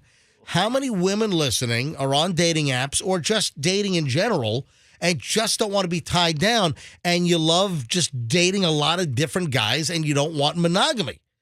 I don't know. If I ask for men, I think the phones will be flooded. So let's see how many women we can get to call in. Again, all ages, all categories, all demographics. 800-990-1047. I think 800-990-1047. That's how you get in. So women that don't want monogamy, they want just a variety of guys to kind of, explore with. Yes, Rox. Whenever I have friends who were in a relationship and then they become single, my advice to them is always just like, give everybody a chance who is a good person. Surround yourself with dating options of just good people. It doesn't matter if you're attracted to them or not, because they're just a good person to be around. Jesus, is that what you do on your internet love finder matchmaker website that you have? Yeah. And then that will breed, eventually you'll find the right person. But like, if there are women, just because you're on a dating site doesn't mean you match with someone, I'm going to have sex with this person. You might just go to dinner with them. You might just enjoy their companionship. Like dating doesn't always equal sex. That's what marriage doesn't always equal. That's true too. All right. Roxanne, the love match critic, fire up that counselor.com. All right. Well, let's find out. Let's go to phones here. All right. So I got a couple of women already on hold. You want to get in. When you play the field, how many women listening are on the dating apps, or maybe not, and you like variety, you don't want to be tied down, you want to go from guy to guy and see what's out there? All right, 800-990-1047, that's how you get in. If you want to remain anonymous, if you don't want to use your real name, that's fine. If you want to stay anonymous, 800-990-1047. Pam is up first in Valrico. Hey, Pam, welcome. Hi, guys. How you doing? Hi, Roxy. Hi, Pam. Okay, so Hi, this Pam. isn't about me. This is about my daughter. She's a Gen Zer. She's 24. And it's not so much what a lot of people are thinking. She's concentrating on work. She's concentrating on school. Her roommates, same thing. They're just very work-oriented. They're trying to find themselves in life. And then she dated a guy for like years, and she's like, oh, my gosh, they're all idiots. And, Hold on. You mumbled. What did you say? They're all like what? She said most boys and most guys are around this age are idiots. Or idiots. So, Okay, gotcha. All right. Yeah. Sorry. I know I don't have a son to compare it. So she claims that most guys, early 20s, mid-20s are idiots? Yeah. Well, if anybody has a daughter and a son, you can compare the two as far as mature-wise. Right. And a 24-year-old girl against a 24-year-old guy, you're looking at a 3 to 4 year age difference. But I think the girls are just they're interested in trying to find their lives, making money. She just moved into an apartment with 3, lovely young girls. They're working really hard. They're busting their butts. And they're just not, guys just aren't, it doesn't seem to be in the forefront. Does your daughter use any of the dating apps, and does it make sense that Hinge now has a non-monogamy feature? Well, we actually talked about that the other day, and she looked at me. She goes, "Mom, that's gross. If you're going to date somebody, she's very loyal. Yeah. When she does date, she stays with that person and stuff. She thinks it's gross. And Or she's selling her mother a bill of goods over here. No, Mom, No, that's no, gross. no, let me tell you Mom. What are you saying? She's got an OnlyFans account or something? I'm just saying, she tells one story to her She's pretty mom. honest with her stuff. She she'll tell me because I got to pull it out of her, but she'll tell me that. No, she's just she's interested in her job and she's just trying to move forward. And if she meets somebody, she does. If not, and she's a beautiful girl and her friends are gorgeous. But they're more more worried about making money Yes. and finding themselves and getting situated in life. But are they interested like in older guys? Because you say that the guys their age they claim are idiots. No, not even really that. They're Right. not even really Gotcha. interested at all. They're just like, if it happens, it happens. What does your daughter do? You say she's 24 and she's attractive. What does she do? She works for an insurance company. Oh, okay, She's all right. doing very, very well. Yeah, she's doing very well, and I'm really proud of her. But yeah, her and her girlfriends, I've noticed a whole circle there, and they're just like, and beautiful. They're all Gotcha. They're beautiful. They're smoking. They're smoke shows, Bunch baby. of smoking hot girls who aren't looking for a bunch of flings, Pam. Pam, Listen. thanks for the call, Pam. Another piece of advice I give people in the dating world is I always say, don't try to like focus on I have to be with someone. It will happen when it's meant to happen. Are we doing more of relationship counseling Yes. now? Yeah, here Okay. it is. Roxanne, relationcounselorguru.com. Very true. Here we go. So with that in mind, Roxanne, dating app coach mongrel.com. What? Coach Mongrel. I don't know. I'm just. Roxanne, More buy the websites for website you to buy. Alone to Alter. Hang on. You give out every Hang on. step by Roxanne, step. hurry up. Get this website. RoxanneDatingSpatula.com. Yes. All right. RoxanneDatingSpatula.com. She'll Don't get flip that. you from single to hitch in no time flat. you didn't let me finish my point. Oh, Okay, so there was a point? if you go into the dating world, i.e., how they do it now on an app, and you think to yourself, I'm not looking to settle down. I'm just, then you might settle down. You have to have the right mindset. All right, let me grab one call here. But the point was, this Hinge app is now adding like a non-monogamy feature for folks that don't want to get tied down. And they want to let people know they're looking for relationships or they're looking for just, I guess, like flingy dingies, but without getting tied down. All right, one more That's call. what they call it too, flingy dingy. Dingies. It sounds like a dessert. RoxanneFlingyDingy.com. What are you doing this There we weekend? I'm go. just looking for some flingy dingies. One more. chocolate covered? No. Carol's in Bradenton. Hey, Carol. Hi. Yeah, go ahead, Carol. I don't want to Make a sentence? No. All right, Carol, it's okay. Just take a deep breath. You don't want to what? I just want to date because I can't find who I know exactly what I'm looking for. All right, well, Carol, first of all, Makes sense. hang on, Carol, how old are you? I'm 48. All right, 48. And Carol, have you ever been married? Yes, for 25 years. Holy crap. All right, how long have you been divorced? I'm technically not. I'm separated for 5. All right, so what do you want? What is it? Carol, tell us, what are you really looking for? What's going to float your Carol boat? Floatyourcarolboat.com, Roxanne. Go ahead. yeah. Go ahead. Buy that website. Hurry up. Can only be a Carol? All right, That's so, gonna be tough. all right, Carol, go ahead. When I find it, I'll know. It's right now I'm not finding anything that I can say, yes, this is it. Which is really surprising because you sound like a gem. Fester. She sounds lovely. She sounds lovely. Carol does sound Yeah, I lovely. mean, nothing about All right, it. so, Carol, give me some of the things that interest you. Like, what pushes your buttons? Someone with intelligence, energy, likes to do things. I mean, there's a lot of guys that say they are, and then when you're out there, it's different. So you mean you've had guys who said, yeah, I like to do things. And you're like, great. That's on my must-have list. Things. And then you meet them and they don't want to do things? Yeah, they don't. They treat people wrong. All right, when was the last time you were out on a date? Probably about 2 weeks ago. And how'd you find the date? Was it an introduction or you do it online? Online. Which site or which apps do you use? There's Tinder, there's Match, there's But Tinder, isn't Tinder more of the wham bam thank you ma'am deal? I don't think all of them are. Okay. You have to really pick through it. Okay. There are some that like that. Now, are you living with your husband still or are you guys totally separated? Totally separated. I am from New York, and now I live in Florida. Gotcha. All right, Carol, I wish you the best of luck. And if you're looking for help, go to Roxanne Relationship Spatula PizzaCutter.com. Absolutely. All right, thank you. Hey, forget Plenty of Fish. The website Plenty of Carol is still available. Plenty of Carol. There you go. She could make All her right, own days. one more. Yes, Rox. Yes. So hang on, Becky. Hold on. Be right there. Becky, hold on. So I have some great points I want to make that the texters have made about this. They're but right. I'm busy right now buying Roxanne's missing notebook.com. Hold on. Buying Roxanne's missing notebook.com? It's a texter suggestion. Oh, that's great. But I think that the question should be of the women who are interested in non-monogamous relationships, what does that mean to them? Because that probably means something entirely different than it means to the bulk of the men on the site. And furthermore, could this site be trying to appeal to the poly trend right now? The holy polyamory? Yes. All right. Becky, you're on the MJ Morning Show in Lutz. Hello, Becky. Hi, MJ. Hi, gang.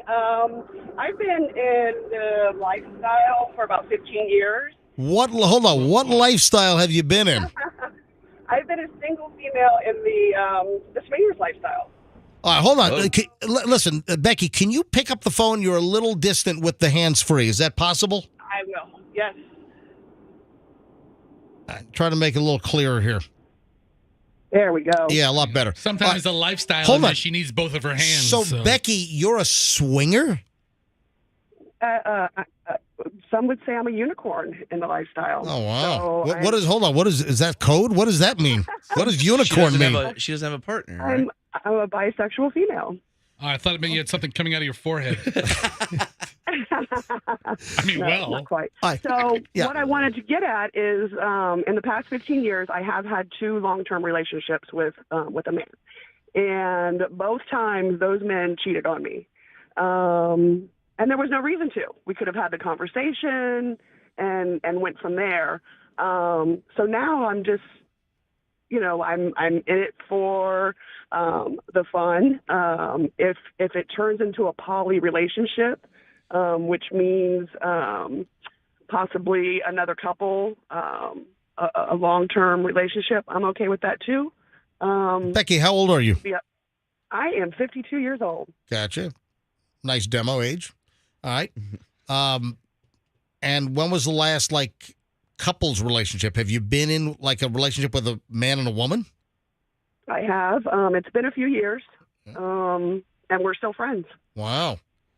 And what are you looking for now? Male, female, or whatever comes along that fits the goods, fits the bill? I am open to anything right now.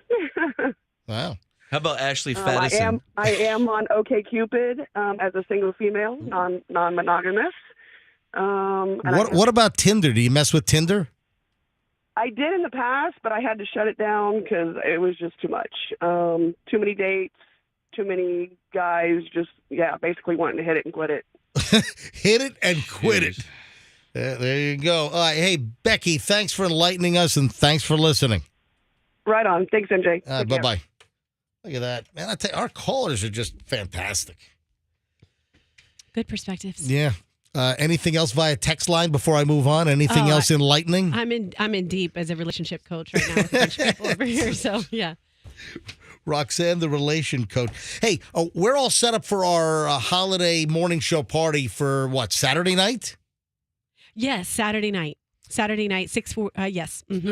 We don't have to give the time out. Yeah. We don't need people showing Oh, up. please. We're supposed to show up to see you. We're going to the meat market. We're going to meat market. Now, is it just meat market or the meat market? I should know that, but I think it's just meat market. Because you and Doug are somewhat investors in meat market, right? Well, I think either you are or you aren't. So it's somewhat, it sounds like, yes. So you are investors. Yes. All right, now, when I suggest, how did it actually come up that we were going to go do because last year we did the holiday party at my house and I cooked, I think, a great spaghetti dinner, didn't I? You did. And we got the ice cream. Yeah. All right, so how did it come up that we weren't going to do it at my house this year and we were going to go to a meat market? How did that come up? I just threw Did it you out recommend there. it? You and I were in the room by ourselves. It was kind of like a slippery slope. I mean, Froggy and I kind of come in from commercial break is like, hey, we're having a holiday get-together at the meat market. I'm like, okay. But what I said to Roxanne, I'm like, Roxanne, I don't want you and Doug to foot the bill. I said, listen, we're going to be obviously talking a lot about having our holiday party for the MJ Morning Show at Meat Market,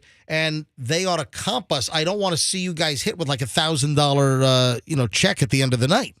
MJ should really pay. Right. I mean, honestly, Exactly. MJ should pay. Hold on, what, that I should pay? I mean, it is your show. You do reap the benefits. I don't understand why we're not sitting in your backyard, just like on the hibachi or something. What? We did that last year. I had no problem with it. We want to be indoors this year. Now, Just something different to do. You got to mix things up. but are you guys getting like some comps on this deal? Because I don't want you guys to be hit with. Don't worry about it. It's fine. Yes, taken care of. Oh, it's not. No, I'm just saying taken it's not. care It's of. not. Are you expecting me to pull out the American Express No. green card? Green card. Come on. What is this? 1986? Actually, that was 87. Okay, you're close. I've had my American Express card since 1987. It hasn't been green in 30 years. In fact, I called I called the concierge last night, and they thanked me for being a member for 35 years. The American Express concierge last night. Thank you, Mr. Schnitt, for being a member for 35 years. You're old, damn. Yep, I still have my green card, ladies and gentlemen. All right, so we're all set for Meat We're all Market. set. Yes. Everybody Now, in is here. it going to be a price fixed menu, or are we going to order off the regular? Are you guys just having us like all get like cheap cuts of meat, or what's the story? Just look at the menu and decide what you want. Hold on, what are you laughing at, Chris? Okay, so everybody can have the hamburger patty. Everyone can have the hanger steak. That's the beauty of it. You just get what drink you want. You get what meal you want. There you go. Can we get apps? No apps. Damn, no apps. Hey, you saw that this is weird. So Jay Leno, after his fire, comedian Jay Leno, he shows up at a Southern California comedy club. And, I was once at a comedy club. I was at, which one was I at? Oh, you've been to Side one? splitters. Yeah, I was at the one on Melrose. Which one? Because you got the Comedy Store. No, not local ones, Roxanne. Ones in Los Angeles. Like the Laugh Factory or something. I think it was the Laugh Factory. Yeah, There's one of those. Which one did Pauly Shore's mother That own? was the Comedy Store. Okay. That was the Comedy Store on Sunset, I believe. Now, the Laugh Factory, is that the one with the brick wall in the back? I think a lot Improv. of them. Or is that the Improv? Improv has the brick wall. Laugh Factory has a big Laugh Factory When sign. I lived in Los Angeles, 1989, 90, and 91, I went to whatever the one was on Melrose, and Jay Leno would sub on the Tonight Show for Johnny Carson at that point. And I remember I was at there one time, and Jay Leno, it was a surprise. Ladies, the guy with Bud or something, he comes out and says, folks, hey, big surprise tonight, ladies and gentlemen. Jay Leno wants to try out some stuff. And Jay Leno, I'm sitting there like the second table from the stage, and boom, Jay Leno walks out and starts, working up some comedy. I was with a date or something, and it was a great experience. It was fantastic. It was a surprise. So Jay Leno, after he burned himself underneath that like 1915 Stanley Steamer, whatever the heck the thing was, the steam car, Jay Leno went to the Comedy and Magic Club in Hermosa Beach. And he's been actually showing up there since 1978. And he was doing stand-up. And this is the first appearance since he got released from the burn center at the local L.A. hospital after he burned his face, his neck, his arm and hand. Yeah, Leno's still a touring comic. He does a lot of corporate gigs, and he does a lot of events around the country. That's what they said when he first got burned. They're like, he'll be back on his feet in 2 weeks. It's like, what? When he was making like $9, $10, $12 million a year doing the Tonight Show, He's still touring. he was doing tours and going to like Vegas on the weekends. He hate his And wife. I remember What? He's never around. I think he and Mabel love each other. It's Mavis. Mavis, whatever. Mavis. I was close. All right, so he would go to do these comedy shows, and I'd always heard that Jay Leno put every single dime of his Tonight Show NBC salary in the bank. Yeah. And they only lived off of the money he made when he did his comedy stand-up act tours. It's was true. it. It's Yeah. very true. That's what I heard. So listen to this.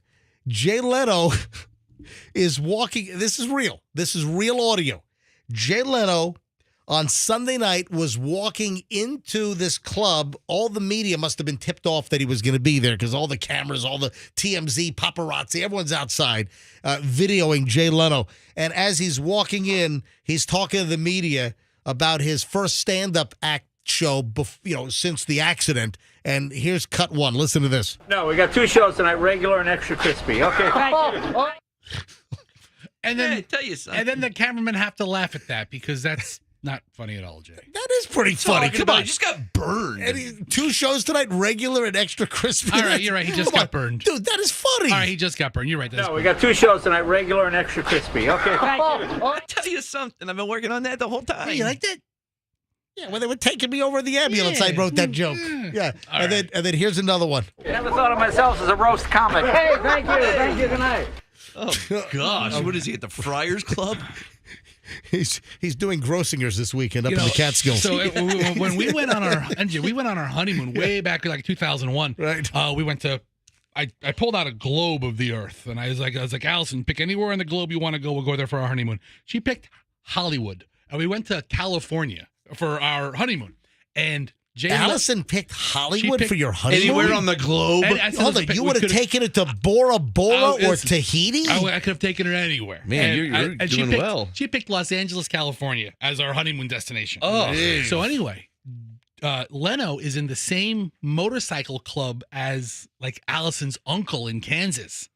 And Allison's uncle calls Leno's personal phone and has tickets waiting for us. Oh, that's right. Show. You went to the Tonight Show. And we got to hang out backstage and meet Jay Leno after the show. I forgot about that. Super nice guy. You talked about it on the radio show years ago. I forgot about that. Never seen him since or talked to him again, but for that one time, for that 3 minutes I was with him, he was the best. We got a nice picture with Jay. He's like, all right, get off my stage. You're going to break it, you fat ass. You're a little rotund. Guess what time it is, ladies and gentlemen? Is it 2 for Tuesday? Mandatory Metallica. You know what? It could be 2 for Tuesday. Okay. It is 2 for Tuesday on the MJ Morning Show. Any reason why I'm alternating between Enter Sandman and Master of Puppets? Well, one of them is an 8-bit. So what? One of them was an 8-bit format, if you didn't notice. Was it? Which one? Oh, that's right, it was. Enter Sandman. This is an 8-bit hit That's not the real song? That's 8-bit hit version? You couldn't tell. What I a bunch thought of it sounded a little jackasses. tingy.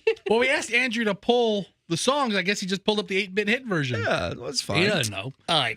Wait. Any reason why I'd be playing a little Metallica this morning on the MJ Morning Show? Did one of them die or something? Well, I don't know. Metallica has announced their 2023 M72 Stadium Tour. Metallica. Guess who's not on the list? Tampa. Yeah, I don't see any Florida on the list. Montreal. Let me read this. This is and they're doing multiple nights. Oh, and I think I read. I might have dreamed it that no 2 shows are going to be the same. That they're not going to repeat any music. So if they're doing a 3-night tour in a city, for instance, they're doing East Rutherford, New Jersey. So they're doing a 2-day pass, MetLife Stadium, East Rutherford, August 4th through the 6th. All right, that sucks. And they're not repeating, like on one night, they're not going to do songs from the other night. But here's the deal. They're going to be in, they're going to be December 16th. That's coming up. They're doing something at the Microsoft Theater in L.A. Then it's next summer, August 4th. I guess that's the real M72 tour. They're going to be in East Rutherford, New Jersey. Then they're going to be at the Olympic Stadium in Montreal for 3 shows. Arlington, Texas for a whole bunch of shows. Then you have the SoFi Stadium in Inglewood, California. It looks like 2 or 3 nights there. Then Glendale, Arizona. The Dome at America's Center in St. Louis. You've got Ford Field, Detroit. Foxborough, Mass. That's Gillette Stadium where the Patriots play. Soldier Field, Chicago. U.S. Bank Stadium, Minneapolis. Edmonton, Canada. Seattle, Washington. There's where the heck is there's no Tampa Bay? There's no Raymond James Stadium. All right, so there's not only forget Tampa Bay specifically or Orlando. There's no Florida. There's nothing in the southeastern United States. What do they do? Why is it, there's nothing in the South from Metallica? Texas, Arizona, yeah, Missouri, nothing even south of. The closest show is what? New York or Chicago? St. Louis? That's what it looks like. Dallas? Yeah.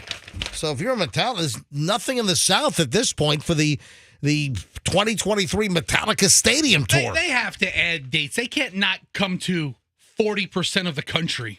You know, I mean, I'm sure they will. All right. Speaking of entertainment, folks, I have the latest list of the best Christmas movies of all time.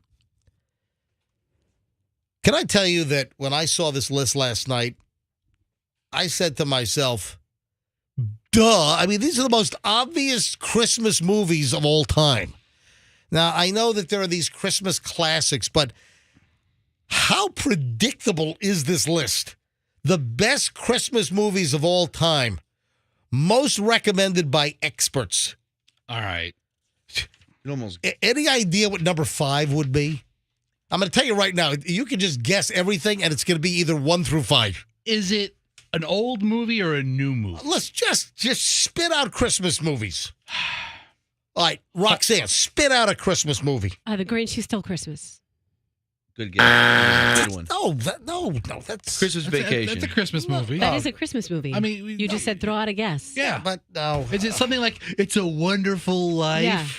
Yes, that's number 1. Every time a bell ring, an angel gets his, what is it? Wings. I've never seen that movie, nor do I What? care to. Who cares? It's great. I was watching it in black and white. Number 1 is It's a Wonderful Life. Michelle hates that movie. She hates the way that guy talks. What, Jimmy Stewart? Jimmy Stewart. We've got to make this the best holiday ever. Michelle, if Michelle lived back in like the 1940s and saw him in the middle of the road, Michelle would run him over. With my Model T. Jay Leno burned himself on. Michelle hates that movie. All right, so give me another Christmas movie. I mean, these are so freaking obvious, and they're not all old. Is something like Elf on yes. there? All right, so yes, Elf is number A Christmas Story. Okay, hang on a minute. Elf is number 3. Number 3 on the list. I've watched Elf probably every year for the last 10 years. Froggy, what did you say? You said A Christmas Story? Christmas Story, yes. Yeah. Number 2 on the list. Is that great? I know. Love Actually. What? What? That's a Christmas story? Yeah, That's a Christmas movie? It's like my favorite Christmas story that I watch on Christmas Eve. Nightmare on Elm Street. Well, they had The Nightmare Before Christmas. Wasn't that a I know. Tim Burton movie? How about Hot Tub Time Machine? Was that a Christmas movie? Can I make a serious guess? No, go ahead. Human Centipede? No, stop. Oh, that's so disgusting. Have you guys seen the movie? Yeah, of course. Have we all seen that? Yeah, I've seen it. That was a horrific movie. So horrific. All right, so hold on, MJ. It's one of those movies that you have to make everybody you know watch, so they're horrified too. Is Love Actually on the list or not? No. All right, so let's go. There's one left. You guys have guessed them all. So Home Alone. Oh, hang on a minute. Did we get? You know what? No, there are 2. Hold on. What have we guessed so far? Is the Polar Express? Hold on. What have we? They've guessed 1, 2, and 3. All right, we guessed. It's a Wonderful Life, Christmas Story, and Elf. All right, give me 4 and 5. I'm sorry. What is this a list of? Jesus. Are you serious? I know it's Christmas related. Yes. It's the best. Why don't you think? The best. Can you check her cup and see what's in there? Know. All right, so Christmas Give it a movies. little reset. Is the Polar Express on there? No. Okay, 'cause I see that playing everywhere. By the way, that scared the crap out of my kids. With the Tom Hanks version? Yeah, it's the creepy animation. It's like that creepy animation. It's a great movie. But it scared my kids. They were horrified by that animation style. Well, the one kid looks freaky and he talks like this. Hey, guys. All right, so Jesus. I need 4 and 5. National Lampoon's Christmas Vacation. No, but that should be on the list, but it's not. How about, I got a great guess. Hal What? Herman here. Yes, Yeah, Hal. How about the classic Christmas hit, Die Hard? Oh, no. Good guess. That is a Christmas They song. try to sell Die Hard as a Christmas movie. Yeah, but It is. Yeah, there was a That's a Christmas debate. theme around it. What about like an old? Damn it. What about like an old one, like Miracle on 38th Avenue, or It's the Miracle on 34th 34th Street. whatever it was? I don't know. And yes, I never saw that one either. that's number 5. And then Home Alone? We're missing. Yes, number 4. Yes. Roxanne said Home Alone. Oh, you did? Home Alone corner over here. I screamed okay, it. hold on. You mumbled it after you said, "What are we talking about?" Home Alone. Okay, that's I understand. You know what? I think I Hmm. did hear it mumbled about 5 minutes ago. No, but listen, it's the most predictable. Really? It's the same list for decades. You know, come on. The best Christmas movies of all. But how could National Lampoon's Christmas Vacation, how can that not be on the list? So right. The You know what's a Holiday. The Holiday. Did you say that? Yeah, The Holiday. I was just going to say The Holiday is a really good underrated Christmas What movie. source is that, MJ, with the top Christmas movies? This is from that Study Finds website. So IMDb has their own list. Yep. And the first one, number 1 on the top 25 Christmas movies on the Internet Media Database, imdb.com, is Love Actually. is Roxanne's movie, Love Actually. Yeah. I've never seen that. What is wrong with you? What the hell is that movie about, It's- Love Actually? It's like all these little 6 different stories going on at the same time, and some of them tie together, and it's just adorable. Oh, what's the it's a romantic comedy. What's the violent Santa movie that's coming out soon? Santa Dahmer? I saw a preview Yeah, for that. yeah, It yeah, looks terrible. It's with the dude, the guy from the cop from Stranger Nightmare. Things. The sheriff from Stranger Things is this Santa Claus that is like Violent Night. Yeah, a violent night. Violent Night. Guess who's in that? I should have known. Sorry. Oh, go ahead. John Leguizamo. God, is that guy back or what? John Leguizamo is in Violent Night as well. And Beverly D'Angelo is in it from Vacation fame? All right, moving along, ladies and gentlemen. I've had this story for a while. I just didn't get to it, but there's like a follow-up here. I had a story before Thanksgiving, probably a week or two before Thanksgiving, of an Arizona teacher who was fired, lost her teaching job, and now the update is has been booted off of her OnlyFans account because she was doing adult content as a teacher and even videoed a scene with her husband inside her classroom in Arizona. I mean, if it was a teacher work day, then that's kind of what the place is for. Right? I mean, Oh, really? I mean, don't they have like teacher work days or Yeah. teacher prep days? Teacher work day, the husband working over the wife in the classroom. That's not what a teacher work day is all about. If you have an OnlyFans page, But it is. here's the deal. And this story's been floating around for a couple of weeks, and I didn't get to it. But come on, this is off limits. You don't use your classroom at your school to shoot OnlyFans adult material for your little subscription page. Now, did you say she was also booted off of her OnlyFans page? Hang on, let me give you the details here. Her name is Samantha Peer, P-E-E-R, but she was known as Chloe Carter, Khloekarter. She was fired from her teaching job in Arizona because she was discovered having an OnlyFans account, but now they've kicked her off of OnlyFans. She was a teacher previously at the Lake Havasu Unified School District, as well as her husband. So they decided to shoot some adult content inside their classroom at the school, which is a no-no. You can't do that. Yeah, should we have to tell people they can't do that? But this is where the story gets really, I mean, you shouldn't have to tell somebody that you don't shoot, porno or adult videos inside an elementary school. Yeah, it's kind of like the whole, guys know not to urinate in a public park because it could be within feet of children, and then what? And That's then a law? Roxanne. That's a law? right? Because then you could get Are you crazy? what is it? A exposure. Exposure, Yeah. and the child Public exposure, child endangerment. Yes. All right. I don't know that law. Thank you for telling me. All right. Jeez. All right. Well, listen, this story's just weird. Listen to this. So both of their teaching careers are. What are you laughing at? I'm just What's so laughing funny? at how Roxanne thought it was as obvious as men urinating in parks. I'm sorry. I'm sorry. So in kids parks. It's so obvious. Playgrounds. It's obvious. I tell Doug all the time, don't go there. There's kids by. This teaching couple, husband and wife, were teachers at a school, and to add to their income, they started making pornographic material for OnlyFans to supplement their take-home pay. And she claims that they did everything to try to remain anonymous. She said, quote, in a statement, in a video that she did, she said, quote, I chose an anonymous name as well as blocking the entire state of Arizona on OnlyFans. You could do that? You could block a whole state? I guess so. So she says it wasn't accessible to anyone living in the state. She lives in Arizona with her husband, and they decided to keep so secret that they wanted to block anyone that claimed to be from Arizona from being on their OnlyFans page. Yeah, people travel, Now, they I mean, we're going to Albuquerque for the weekend. Hey, isn't this your teacher? they shot a video inside the classroom, inside the school in which they work. All right, it's a middle school named Thunderbolt Middle School. Thunderbolt, really? Samantha Peer, the former Thunderbolt Middle School teacher. There you go.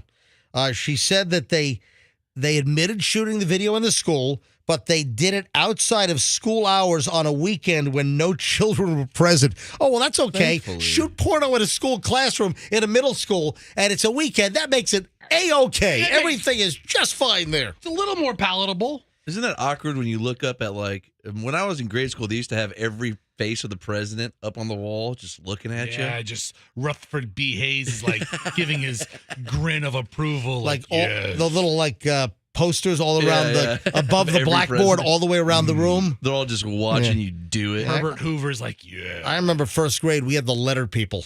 Anyone ever learned with the letter people? Yeah, I remember. Yeah. The L looked like a creep. Yeah, it was Vaguely. like loser L. no, but remember the letter people? It was like what happened to them? rubber band R. I remember that one. Rubber band R. It was a letter people. And he was a rubber band guy. Yeah. How come the letter people aren't around anymore? I don't know.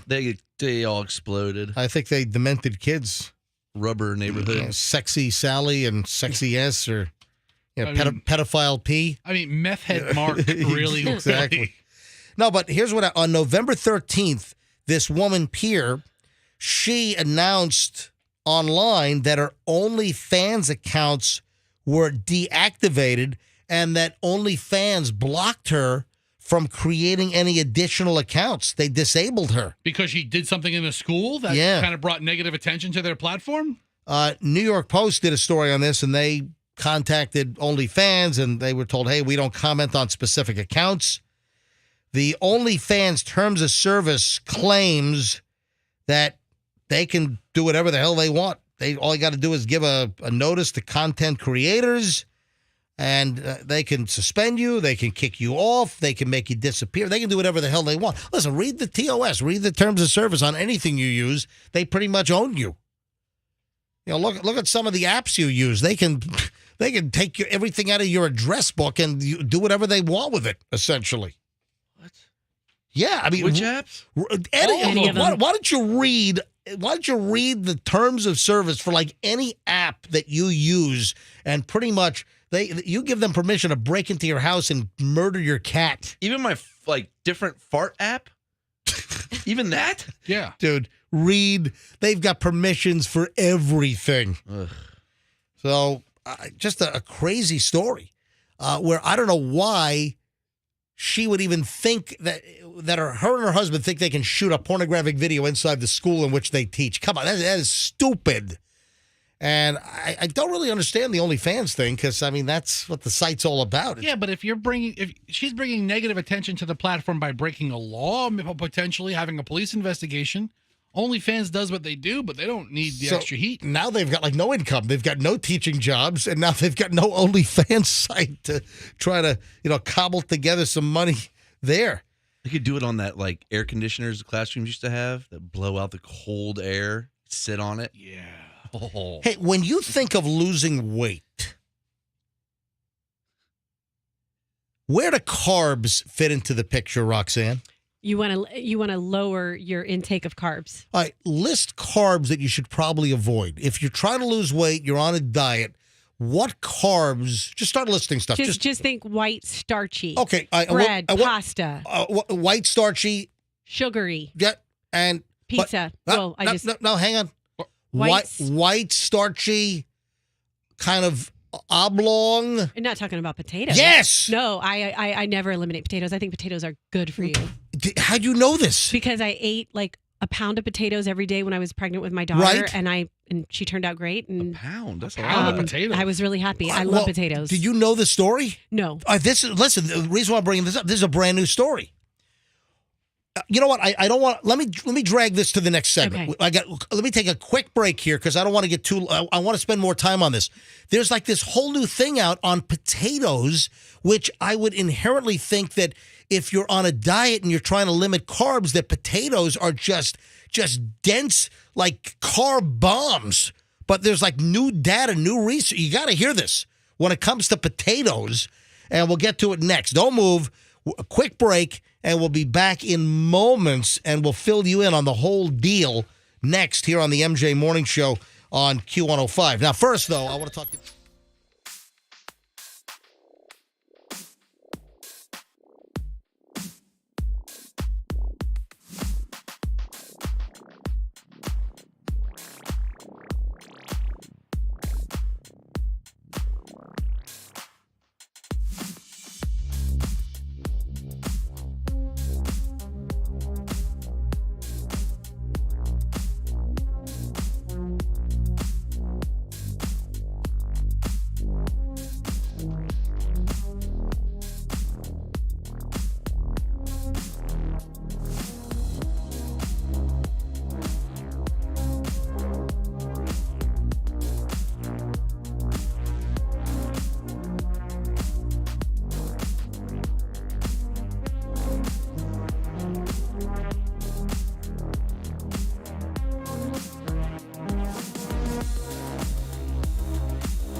Something about creepy Madonna on the intro of the song.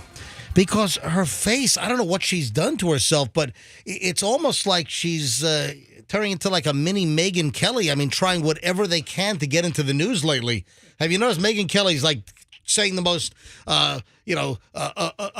just the most, I guess. Offensive. Not offensive. What's the word I'm looking for? Provocative. Megyn Kelly just desperately trying to get back into like the spotlight. And Madonna, I think she's just getting... I guess she's getting upset that, she's kind of out of the picture these days. She's been out of the picture for a while. I know. And then all of these other celebrities getting all the attention. She, probably drives her nuts with the Kardashians and everything. And Madonna is just desperately trying to get this attention. And her plastic surgery is nuts. The other one is Britney Spears. I mean, another whole round of like nude photos from Britney Spears on her Instagram account. At least she looks good. Madonna looks like a freak. Yeah, Britney does look good, but Madonna, I don't know what's going on. I mean, she is really she's murdered her face. It's just traumatic being a musician of that monumental status, and then you see yourself age, or, Britney has all of her psychological problems to begin with. It's traumatic. All right, back to potatoes.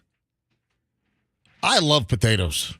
You know what I always heard about? French fries are the best. French fries are you know who has incredible French fries? Holy crap. They're called freedom fries? All right. Now, hold on. Let me point. First of all, PDQ has the best waffle fries in the business. They do. PDQ's waffle fries are incredible. I had also amazing fries. Michelle and I and Julian, we were invited to Chris Ponce's new opening. He did a Friends and Family soft opening over the weekend for Ponce Modern American, and it's his new concept, the new restaurant at Midtown in Tampa, right behind Whole Foods, right in the Midtown. What's that Italian place is also in there? I forgot the name. But so Ponce Modern American, the food is I think they open tomorrow. I think Wednesday is their first day that they're opening. The space is gorgeous. The food is incredible. Oh, you could take us for a morning show dinner there, MJ. Maybe I will. Chris Ponce is obviously a local culinary legend, but they have French fries on the menu that are unbelievable.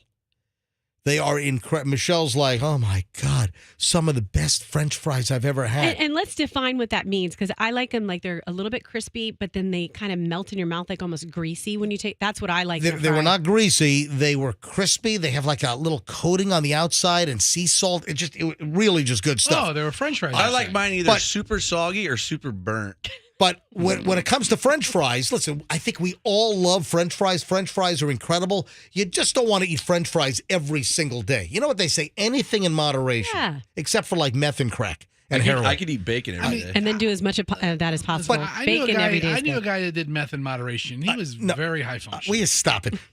They say with food that you really can eat anything just in moderation. But French fries, you shouldn't eat French fries every single day. That should not be, your breakfast, lunch, and dinner meal French fries. Unless you absolutely love them.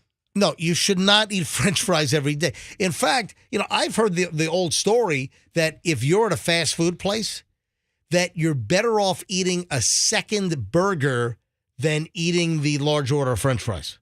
Who told you that? I read that somewhere a long time ago. All right, but back to the potatoes. Not French fried potatoes, but back to just potatoes in general. This caught my attention last night because I love potatoes. I love a baked potato. How about a big kosher pickle? I'm not talking about kosher pickle. Cold draft beer? And a cold draft beer. Why are you guys throwing out random crap here? Good God Almighty, which way do I steer for my cheeseburger in paradise? Heaven on earth with an onion slice. Can I finish the story, please? I thought it was a brilliant setup. There's great. Thank you, Andrew. I'm not a Jimmy Buffett fan. I could really do without Buffett, to be quite honest. You have a parrot head in the room. Yeah, I know. I've got a parrot head in the room. Hey! I'm sorry. You said penis. I meant parrot head, whatever. He called out both of us. So, here's new research. Researchers have discovered new benefits as far as potatoes go. That potatoes, which are typically shunned, if you're on a diet and you want to, you got to cut out the carbs if you're on a diet. Oh, you gain all the weight from carbs. Now, new research is saying, hey, whoa, stop, hang on a minute, that potatoes are incredibly nutrient dense and could be a crucial part of a healthy diet. This is according to a brand new study. Researchers at Pennington Biomedical Research Center in Baton Rouge, Louisiana.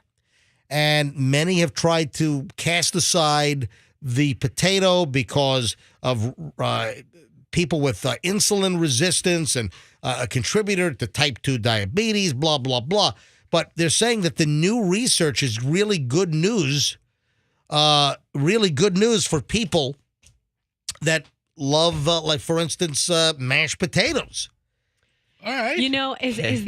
Is there a vegetable? Well, that's a starch actually, but is there a food that turns into so many delicious things? Because you have French fries, you have potato salad, you have scalloped potatoes, you have baked potatoes, you have mashed potatoes, you have potato What are you, chips. Forrest Gump over here? It's like you were Fried shrimp, boiled shrimp. Stick your lip out a little more. Cajun shrimp. It's like Roxanne went to Vietnam with a guy from Idaho. Shrimp cocktail, shrimp Creole, shrimp Cheerios. All of which you can make with potatoes. Let me finish the story, Roxanne and Fester. Because the starch is low calorie but very filling, researchers are saying that filling a plate of potatoes can actually cause you to lose weight. Here's a quote. People tend to eat the same weight of food regardless of calorie content in order to feel full, says Professor Candida Rebello, a co-author of the study. By eating foods with a heavier weight that are low in calories, you can consume the food and easily reduce the number of calories that you intake. The study included 36 people between the ages of 18 and 60 who were overweight, obese, or had insulin resistance. Participants were given 2 different diets, both high in fruits and veggies, and swapped 40% of the typical American meat consumption with beans, peas, or potatoes. Beans are touted as a superfood. The key aspect of the study was that we did not reduce the portion size of the meals, but lowered the caloric intake by including potatoes. Each participant's meal was tailored to their personalized calorie needs. They talk about potatoes being high in vitamin C, vitamin B6, potassium, magnesium, folate, fiber, and they say that potatoes were boiled with the skins on, then placed in the fridge for 12 to 14 hours to maximize their fiber. And then they were included in lunch and dinner for the participants in the form of mashed potatoes, shepherd's pie, wedges, salad, or scalloped. And they demonstrated that people lost weight when eating the potatoes. All right. That's awesome. So there is a new life for potatoes. I mean, I've always avoided potatoes when I'm doing a low-carb thing. Don't do it. Because you think that potatoes are just carb bombs. No, don't avoid them. Hey, did we ever talk about the mashed potatoes that Michelle made that were crazy? Yeah, the ones that had like a pound of butter in them or something. My God. Wait. Oh, my. Let me guess. Yeah. Best mashed potatoes on earth ever? Yes. Oh, my God. You're on a roll. You got the best cookies on earth, the best ice cream on earth. All right. Are you... what else do you got? You being obnoxious? What else is he... Oh, the best biscuits on earth? I don't need tomato sauce. Tomato sauce. The best tomato sauce on earth. Thank you. You really should open a restaurant. Called the best. And like only just the best. And All I said, my ice cream, my San Marzano tomato pomodoro, right? You can win a James Pube Award. You know what? A what? Oh, James Beard. Sorry. I got a confused. Different hair. I had the most amazing mashed potatoes on Saturday, and I found out that the secret ingredient, this is going to sound crazy, was cottage cheese. Oh. But like mashed down and yeah, it was so good. Is that shepherd's pie? Did we talk about the mashed potatoes that Michelle... Yeah. Was that last... Because it was so much butter, she actually put less butter in it than it called for. It was. That's right. Hello, Michelle? Yes. Hello? What the hell's going on? Hello? I think that was your blub, blub, blub. You think so? Maybe Michelle, are you okay? She's underwater right now. Let's call her cell phone. did we make those mashed potatoes last Thanksgiving, or was it the Thanksgiving before? No, you made them for the summer. I don't know. And neither does Summertime. Roxanne. Hey, are you in the bedroom? I am, but when I answered the phone, it was still ringing in my ear. Oh, that's crazy. It must have been a malfunction. All right, so It was. are you listening to the show? Astute of you. Yes. All right, the when did we make those crazy mashed potatoes? Last Thanksgiving. Was it last Thanksgiving? There was more butter than potato. They were unfreaking believable. But Michelle, what was the ratio of potatoes to butter? It's like 14 pounds of butter and 7 pounds of potatoes. No, really. What was it? Was something like that. no, but it was more. Was it more butter than potatoes? Yes. Wasn't like like 4 sticks of butter. It was like a ridiculous. No, it was more. It was more than that. 16 sticks of butter. Michelle, can you look up the recipe? They didn't fit on the scale. Now, whose recipe? It's like some famous chef's recipe, right? Yeah, some Frenchie who had a steakhouse, and it's like, the steakhouse. You only eat a tablespoon, though. That's the thing. They're so rich. It's not like Americans put a huge, like 2 cups of, mashed potatoes on their plate, and then they douse it with gravy. That's not what this All is. right, we found it. Like It's Joel Robuchon's best mashed potatoes in the world recipe. I think he's dead. Anybody out there can make those. They're so delicious. I think he's dead, by the way. I think he died from all the butter in his mashed potatoes. 16 pounds of butter. Yeah. All right, hold on. Stop. Fester, let me take control of the web. Leave it alone. Here's the whole website. Here's the whole so ingredient list. Preparation time, 15 minutes. Cooking time, 35 minutes. Serve 6. 1 kilogram potatoes, preferably... because we were looking for the rattes or ratte, R-A-T-T-E-S, or scrubbed 250 grams of butter, 250 milligrams of whole butter. This is a metric. This is a metric one. So it's I had to convert it. Yeah, Michelle had to convert it. 1/4 the butter to potato ratio. That seems like a lot. But folks, if you want to make the most unbelievable mashed potatoes ever, it's the Joel Robuchon French chef. He was a Michelin-starred French chef, and you look at the amount of butter you're putting in these potatoes, and you're like, "Oh my God, I'm gonna die instantly." But they are incredible. Michelle made them last Thanksgiving. So it was I think he stopped eating them. It's essentially 2 pounds, a little over 2 pounds of potatoes, right, with a half a pound of butter in it, which is 2 whole sticks for 2 pounds is ridiculously high. Hold on, I thought there was more butter than that, Michelle. No, it's like maybe like a stick of butter for every 1 potato or something. It was something crazy. I just remember that these things were incredible. And remember we said that this is so crazy that you can only eat this once a year. Once a year. And guess what? We didn't make it this year because we went out for dinner. We didn't make Thanksgiving dinner. So you might have to make these mashed potatoes like sometime, maybe for Valentine's Day. Okay. What do you think? Sure. All right, sweet. No, but did you hear the news about potatoes? Yeah. All right. And Roxanne has so many different potato ideas. I love it. Okay, she was just reading a list. Okay, it's not. I love potatoes too, and I always just avoid them because I'm thinking, it's just a starch with carbohydrate with nothing. Think about how you prepare potatoes, Michelle. I mean, listen, fried potatoes suddenly aren't as healthy. Potatoes au gratin covered in cheese suddenly is not as healthy. Potatoes with a half a pound of butter per 2 pounds of potatoes, not quite as healthy. But you're getting the nutritional value and fill you upness of the potato. And all the fat from the butter and cheese. All right, I got to move on. Michelle, talk to you later.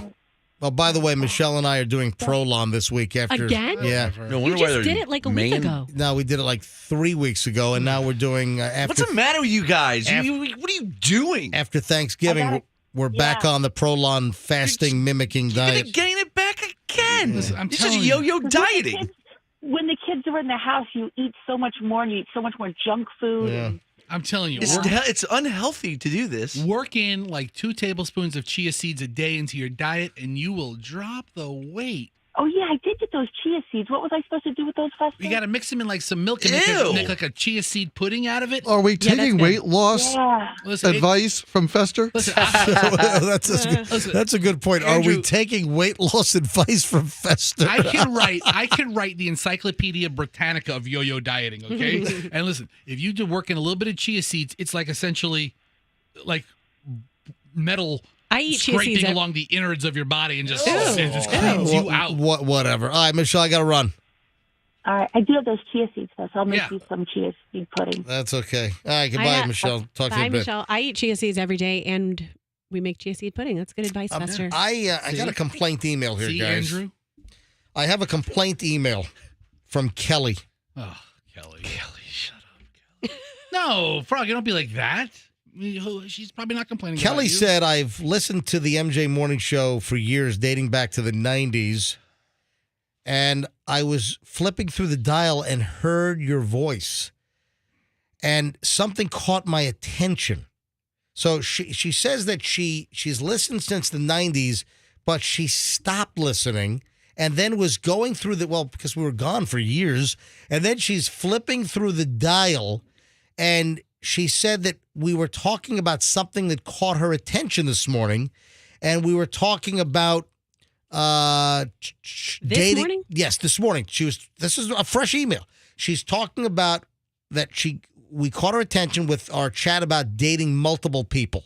You know, the whole dating app thing and Hinge and the non-monogamous option these days. Oh, this is a fresh complaint. Yes. This is a brand new complaint. This just came. I just checked email. This just rolled in. And what Kelly is complaining about, here's what pissed me off. I'm reading this verbatim now. Here's what pissed me off.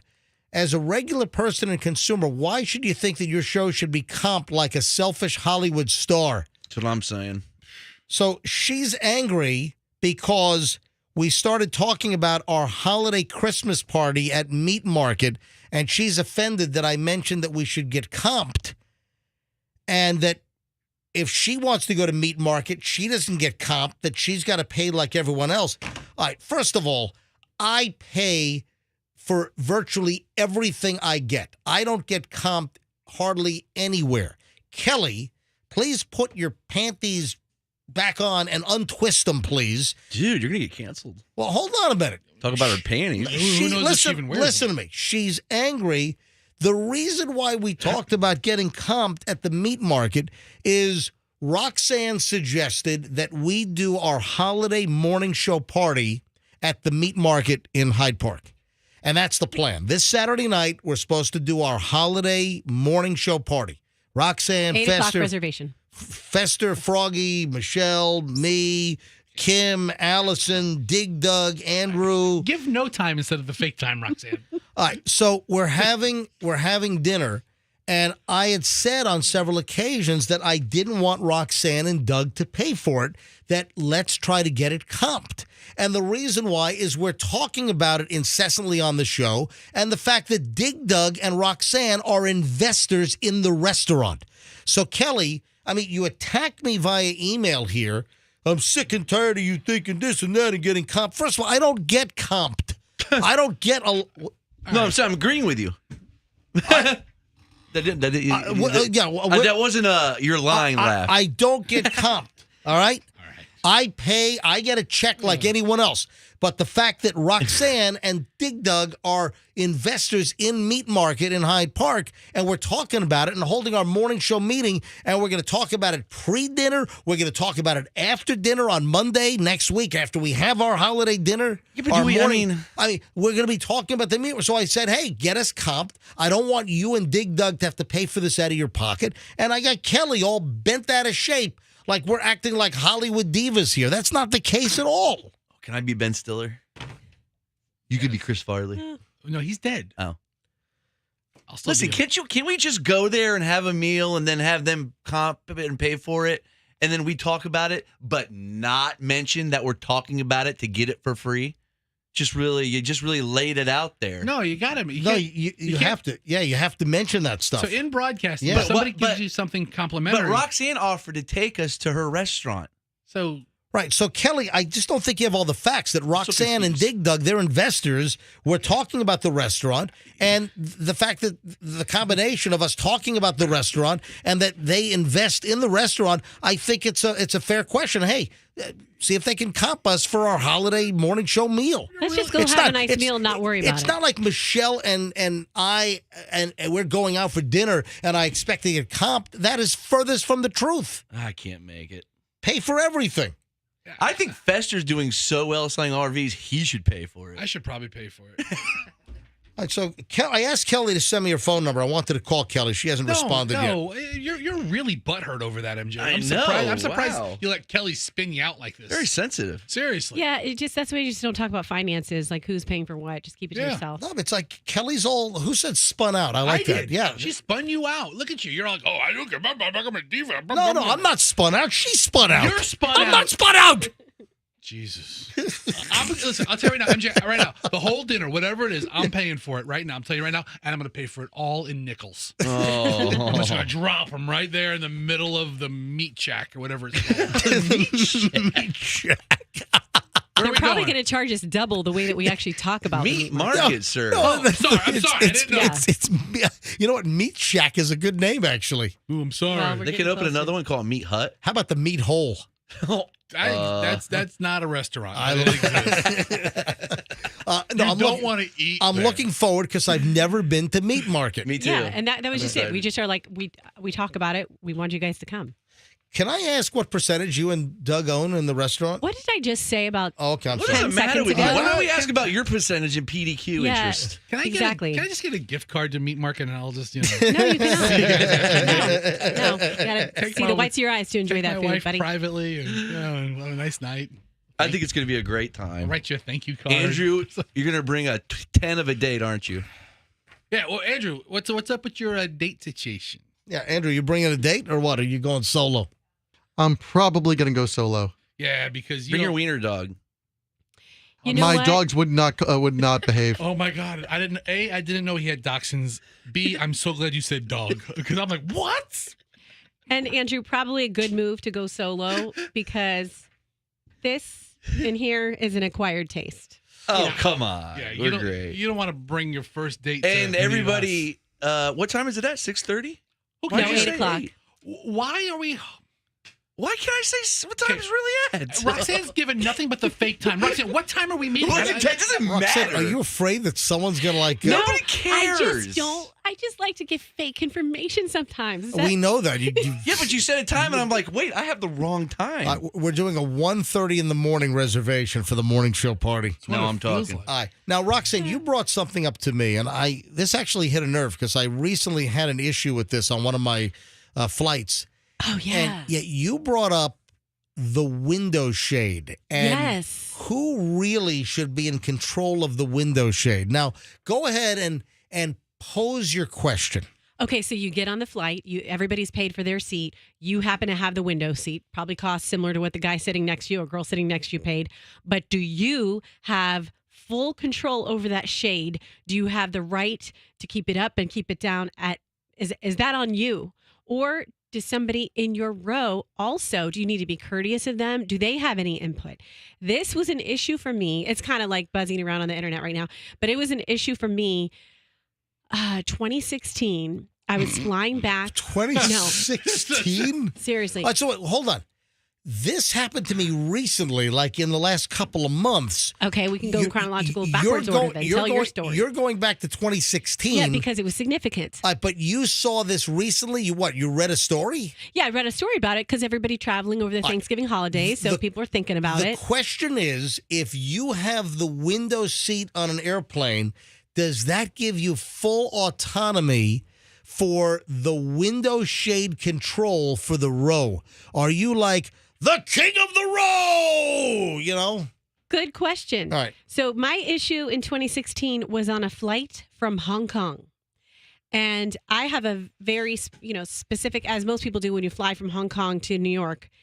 Were you there interviewing Jackie Chan? No, Oh, I okay. was there just last hurrah before I had kids. Okay. So we went to, I get on the flight and there's a woman sitting next to me, a girl. She was probably in her early 20s if I had to guess. And the first thing you do when you get on that flight is you put it down. Everybody on the entire flight had their shade down. I had just taken my melatonin. I don't like the shades down for landing or takeoff. I like to look out the window when we land or take off. But mid-flight, when you're up at 37,000 feet for 12 hours, or even if you're doing a 2-hour flight or a 3-hour flight, it's nice to pull the window shade down because, I had a situation where the sun was just... It was coming across and just hitting me in the eyes and like scorching my retinas. Yes, like a laser just burning the color right out of your eyes. Yeah. And so this girl, she wouldn't put the shade down. Every single shade was down on that flight. And they kind of want you to be like in kindergarten class when it's nap time on a flight that's because that long. also people want to sleep on a flight or they want to use the entertainment. They want to use the screen to watch TV. And if you've got a bright window shade or depending on the position of the sun, you might have the sun just shining straight through. And I had a flight recently where the glare was like cutting right across the TV screen in my seat back. And I'm trying to get this woman across the other side of the aisle to close the window. And the flight attendant went over to ask her and she like shook her head no. And it was like she told the flight attendant she has a phobia. She's got to have the window open. I mean, it was like, geez, but I've been through the same situation. Yeah. So what I did with this girl is I shamed her into putting it down. You window shade shamed I her? window shade shamed her. You're I was a window like, shade shamer. I was one step. I From was going to reach hitting over. her? I was going to reach over and You just were put it down one myself. step away from hitting her? No, I wasn't going to, there wasn't going to be a physical altercation. Be an but air I was marshal going on the to- flight. You're going to be cuffed and stuffed. Yeah, but in I was in a luggage bin. I was going to reach over and shut it down. I don't think anyone on the flight would have minded because so much sunlight. It's like you're flying over, Antarctica. It's like blaring through the plane. So, anyways, I shamed her into putting it down, and eventually How did you shame her? I just said, "Look around this plane. Do you see anyone else with their window shade up?" And so that did it. Yeah, no, that's what you do. You I had this something woman different here with I had this woman that would not put her shade down, and then she'd put it down just a little bit, and I'd still have like the sun shining into my eyeballs.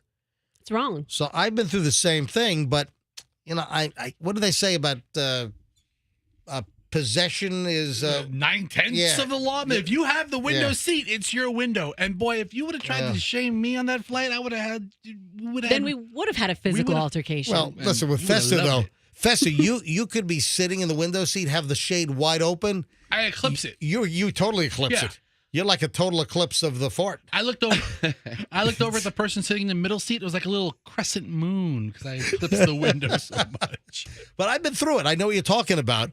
And I think technically it's the whole possession thing. If you've got the window seat, then you've got control of the shade. And I know I've been on flights where people have the shade up and maybe they don't realize it. And the flight attendant will come around and ask them to close the shade. And most people do. But I was on that flight recently where the lady, she just didn't want to put the damn thing down. And again, that was like the only window shade on the entire flippin' flight that was left open. You know what else I do? If I'm in the window seat, I'll ask the person next to me, "Hey, I'm going to put this up or down, whichever it is. Do you mind? Are you okay with that?" Because I want them to have input too. I open and close it like every 30 seconds. Like a child. Just to be annoying. All right, is there a new viral trend where people are getting whacked over the head with frying pans? Yeah, I saw this. All right, come on. All right, then also, do you know about the monkey label at Starbucks? We got a monkey label. We got all kinds of stuff. Folks, hang on.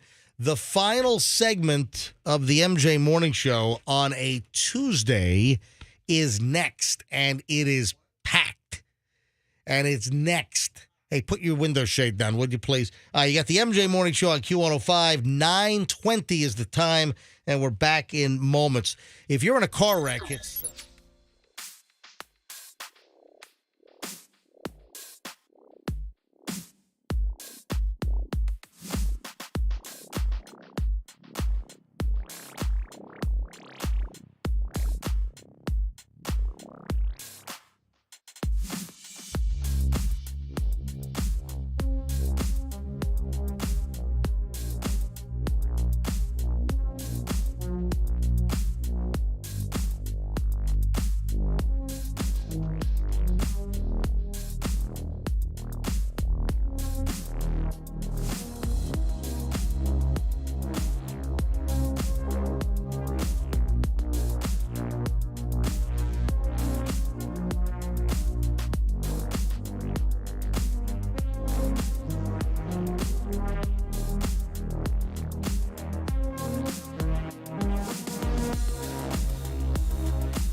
Q105, MJ, Fester, Roxanne, Froggy. Final chunk of the MJ Morning Show, 9:29.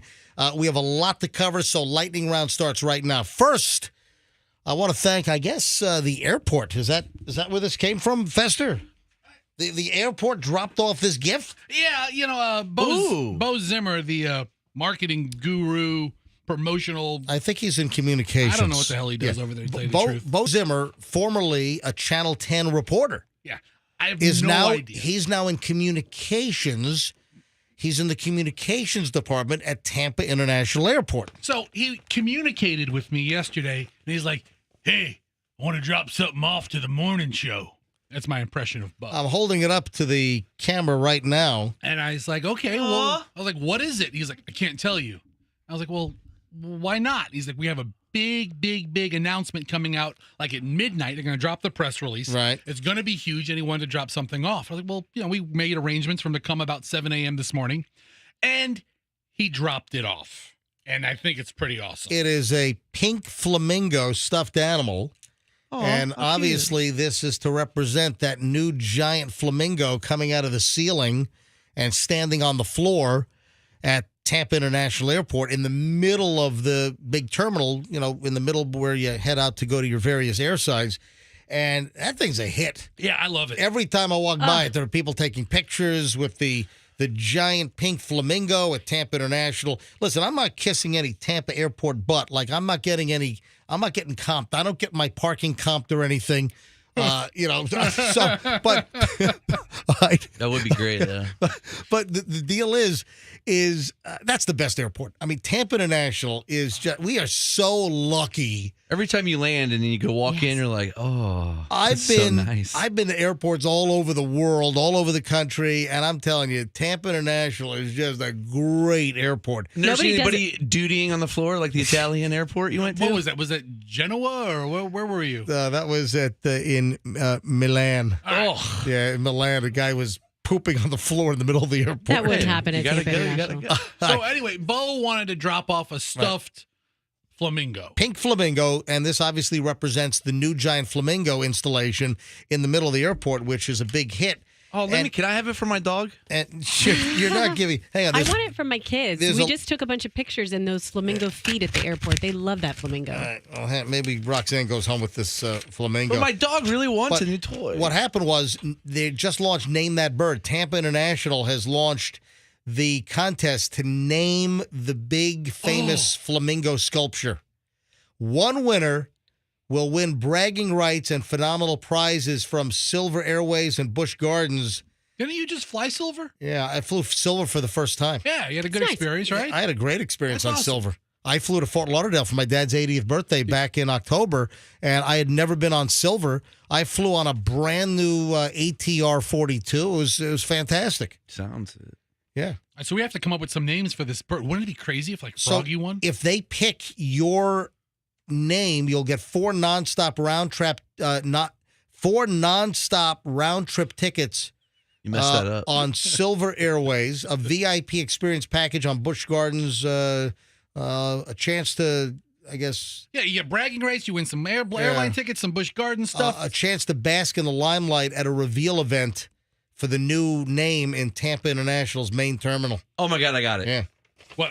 So it's the Name the Flamingo contest. If you go to the Tampa International Airport website, all the details are on there for the Name the Flamingo contest. You got one, Fester? I got one. I don't have one. Shecky Brown McFartingson. That's a fantastic name. What do you think? Shecky? Shecky Brown and McFartingson. I'm not going to give away my names on the air because I've got great winning names. Everybody, enter Shecky Brown McFartingson. It's not a popularity contest. If 1,000 people say McFarterson, it's not going to be the one that wins. Listen, I'm going with pop culture right now. I think it ought to be named Dahmer. Oh, that's terrible. No. Why don't you just name it Kanye while you're at it? Oh, Kanye. Kanye the Flamingo. Yay. Oh, his neck is so long. Let's call him Pete Davidson. All right. So- Hey, Roxanne, do you want to take this home Yeah, for I your do. kids? All right, Yeah, you Roxanne. know what? No, that's not fair. It's totally your, fair. your kids Hey. are 11 years old and 7. They're boys. She's got 5 and 2. I have a 3-year-old dog that would love that thing. Yeah, Okay. my daughters just took pictures in the flamingo little web feet. They're going to be so Well, excited. guess what? You get to bring the flamingo home Yes, to and your daughters. They know. My daughter's like spouting off all these flamingo facts. Like, did you know why they're pink? Anybody know why they're pink? Because they eat They eat little shrimp. Yeah. the little shrimp. We should submit the name Shrimp Muncher. Do you know why they stand on one leg? Why? I don't know. Do you know why their kneecaps are backwards? Because God screwed up. Anyway, thanks. Thank you, Their Tampa kneecaps. International. Kneecaps are backwards. You ever notice that? Flamingo's kneecaps are backwards. God's like, oh, my Damn bad, it. my bad. Hey, Andrew, where was this wedding with this O'Reilly Auto Parts jingle? Missouri. All right, this is crazy. There was a wedding in Missouri, and it turns out that the jingle singers for O'Reilly Auto Parts were all at this wedding. Shut up. Yeah, Like the voiceover people? Well, Or the singing people? One of the Those are voiceover guys, nerds. and then the singers, the jingle singers were at the. I'm talking about. Here is the real O'Reilly jingle. Here, listen. O'Reilly Auto Parts. Those singers were at a wedding in Missouri, and as is typical at a wedding, you've got the stage, you got a band there. They had a full setup, microphones and everything. And at the wedding, the jingle singers go up and do the jingle from O'Reilly Auto Parts live. What a bunch of pretentious asses. No, Who cares? And then You're singing a jingle. hold on, then one of the guys is reading the voiceover copy. Here, listen to this. Get it tested for free today at O'Reilly Auto Parts. O'Reilly Auto Parts. I'd boo that. Yeah, seriously. That is so lame. So you can hear the guy do it like voiceover copy before it goes to the jingle. Get it tested for free today at O'Reilly Auto Parts. O'Reilly Jesus. Auto Parts. Auto Parts. I mean, you can hear it. O'Reilly Auto Parts. O'Reilly All right. Auto Parts. Do not play it again. Do not. Wait, it's just somebody gets married, they work at McDonald's, they're going to go on stage and go, I can take your order, please? What would you like? No. Yeah! No, Froggy, this is like inviting that homeless guy that did the Kraft macaroni and cheese to your wedding. Hey, now the homeless guy. It's the cheesiest. I mean, MJ, this Kraft macaroni and cheese. is the couple's name at least O'Reilly? I have no idea. No, they were just friends of the married Friends of couple. the singing crew. They're at the reception. They decide to go up on stage and sing the O'Reilly jingle. Same thing happened at Rockapella's wedding. They're like, sing Carmen Sandiego. Can I tell you? I'm just turning your mics off. Hey, folks, I got to share with you how bad of a citizen Fester is. Oh, no. Fester is a terrible, terrible citizen. Fester mentioned this. Let's see. Was it Sunday night that the Amber Alert went off for the kidnapped kid in Duval County? Yeah, it went off like about 7 o'clock. I think it was during 60 Minutes or something, or the end of the late football game on CBS. So Michelle and I, we were sitting in the living room. I'm doing prep for the show. We're watching TV, and suddenly my phone does the tone, the boop. All right, hold on. If you're going to call me out as a bad citizen, then I deserve a better time slot than the last 30 seconds of the show. But here's the deal. Hold on. Here's the deal. Your wife's phone goes off with the Amber Alert. Right. And your phone does nothing. Nothing. And then your wife says, why didn't your phone go off? Everybody's phone went off for this Amber Alert. Oh, there's an Amber Alert going on. And I'm like, is there? I didn't know. If I heard her phone, I didn't go off on your phone. Fester apparently deliberately goes into his phone settings and shuts Amber Alerts off. That's right. Man, Absolutely. That's, what are you going to do? Run into the kid in your house? I mean, seriously. I was about to drive immediately to Duval County to try to find this kid. All right? They bug everybody in the state. Okay, listen, a missing child is awful. You need to bother everybody in the state? All right, now. Hey, mister, I'm right behind your couch. All right, in all fairness. Found him. Fester sat on the kid. It's all wedged in Fester's crack. You know what? I mean, All right, so in January, it's not a missing or adopted kid. The kid's just stuck in Fester's crack. Hold on, he's right here. I found him. Oh my God, I can breathe. Oh, it's out. Look at that. All right, the Amber Alert's been canceled. Have you ever been in a public? It's now a Brown Alert. Call my daddy. Okay, have you ever been in a public place where there's an Amber Alert that goes out and everybody's phone goes off? You think we're getting bombed. Yeah, I was at a convention when so that happened. I was at an RV show, and there was it was insane. 500 people around me. Beep, beep, beep, beep, beep. I'm like, are we under attack? Now- oh, no, it's an Amber Alert from Broward County, whatever that one was. In all fairness, if we're sitting here in Hillsborough County or Pinellas County or in the Tampa Bay area counties, should we be getting Amber Alerts going off from Duval County up near Jacksonville or somewhere like Santa Rosa County or Escambia? Probably not. Should I get one from Marion County? But you're not getting it. If your kids are a victim of an Amber Alert, your phone's not going off. If your own kids, look at it that way. All right, so there's only 2 kids, and this is my logic on it. I am really only responsible for keeping track of 2 kids. And if an Amber Alert was going to go out on either of those, I probably would know about it at least a couple of minutes beforehand. All right, terrible story out of Maryland. I don't understand how this happens. A Maryland Starbucks employee has been suspended. Somehow a black female ordered a drink at Starbucks. Oh, God. And just write down her name. On the little sticker that they put on the cup, it said monkey. She nuts. I don't know how the hell that happens.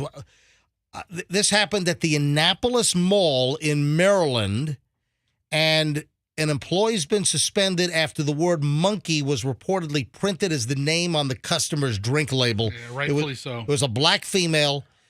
She says a barista picks up a cup, looks at it. She's hesitant and says, venti caramel frap. So the person that picked up the cup wouldn't read the name because I guess they realized that it was a black customer and it said monkey on the label. Yeah. And that is horrific. That person had a barometer and saw that something was wrong. Why is the employee that was going to read out the name said, what is going on here? And wouldn't read it out, just read the actual name of the drink. But why would the employee at Starbucks that put monkey on the label, why would they only be suspended and not fired? Yeah, they should be fired. I mean, there's an opportunity for some counseling here and hopefully some personal development. Yeah, the woman involved, her name is Monique Pugh, P-U-G-H. Her name's Monique. Hold on. Wait a minute. Her name is Monique. Right. The closest name you can have to the dude, spelling? M-O-N-I-Q-U-E. That's not close to monkey. I gotta see the cup. M-O-N-K-E-Y. Is there a picture of the cup? Dude, right here. I look. need to see the picture. Look, right here.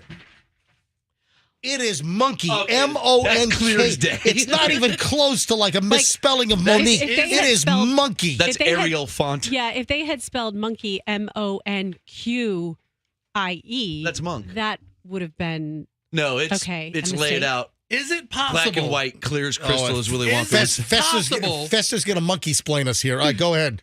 Is it possible the person heard the word monkey out of the customer? Well, wouldn't she say, excuse me, what's your name? No. How if they say your name is Monique? How do you get monkey out of Monique? Listen, I'm sorry. Listen, I can't hear a difference between, certain names. Two things. The mun and the moan, completely different syllables.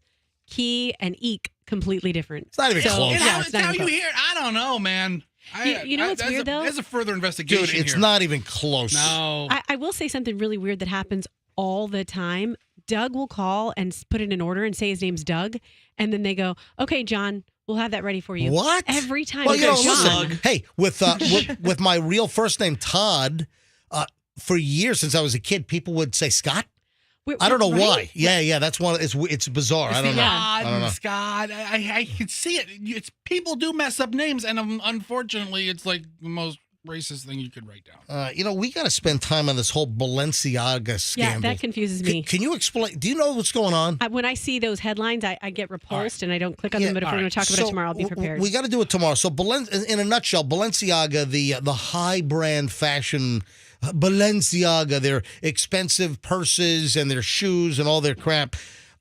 they put out like a new advertising campaign that has kids involved with like bondage and sexually suggestive things. All right, Bears. So they have kids holding teddy bears in Bondage. leather strappy outfits. Anyway, Something's going on, dude. so Kim Kardashian is offended, and now Balenciaga is saying they're going to sue the advertising agency for $25. We'll get into the whole story tomorrow, but that's a crazy story. Hey, go USA.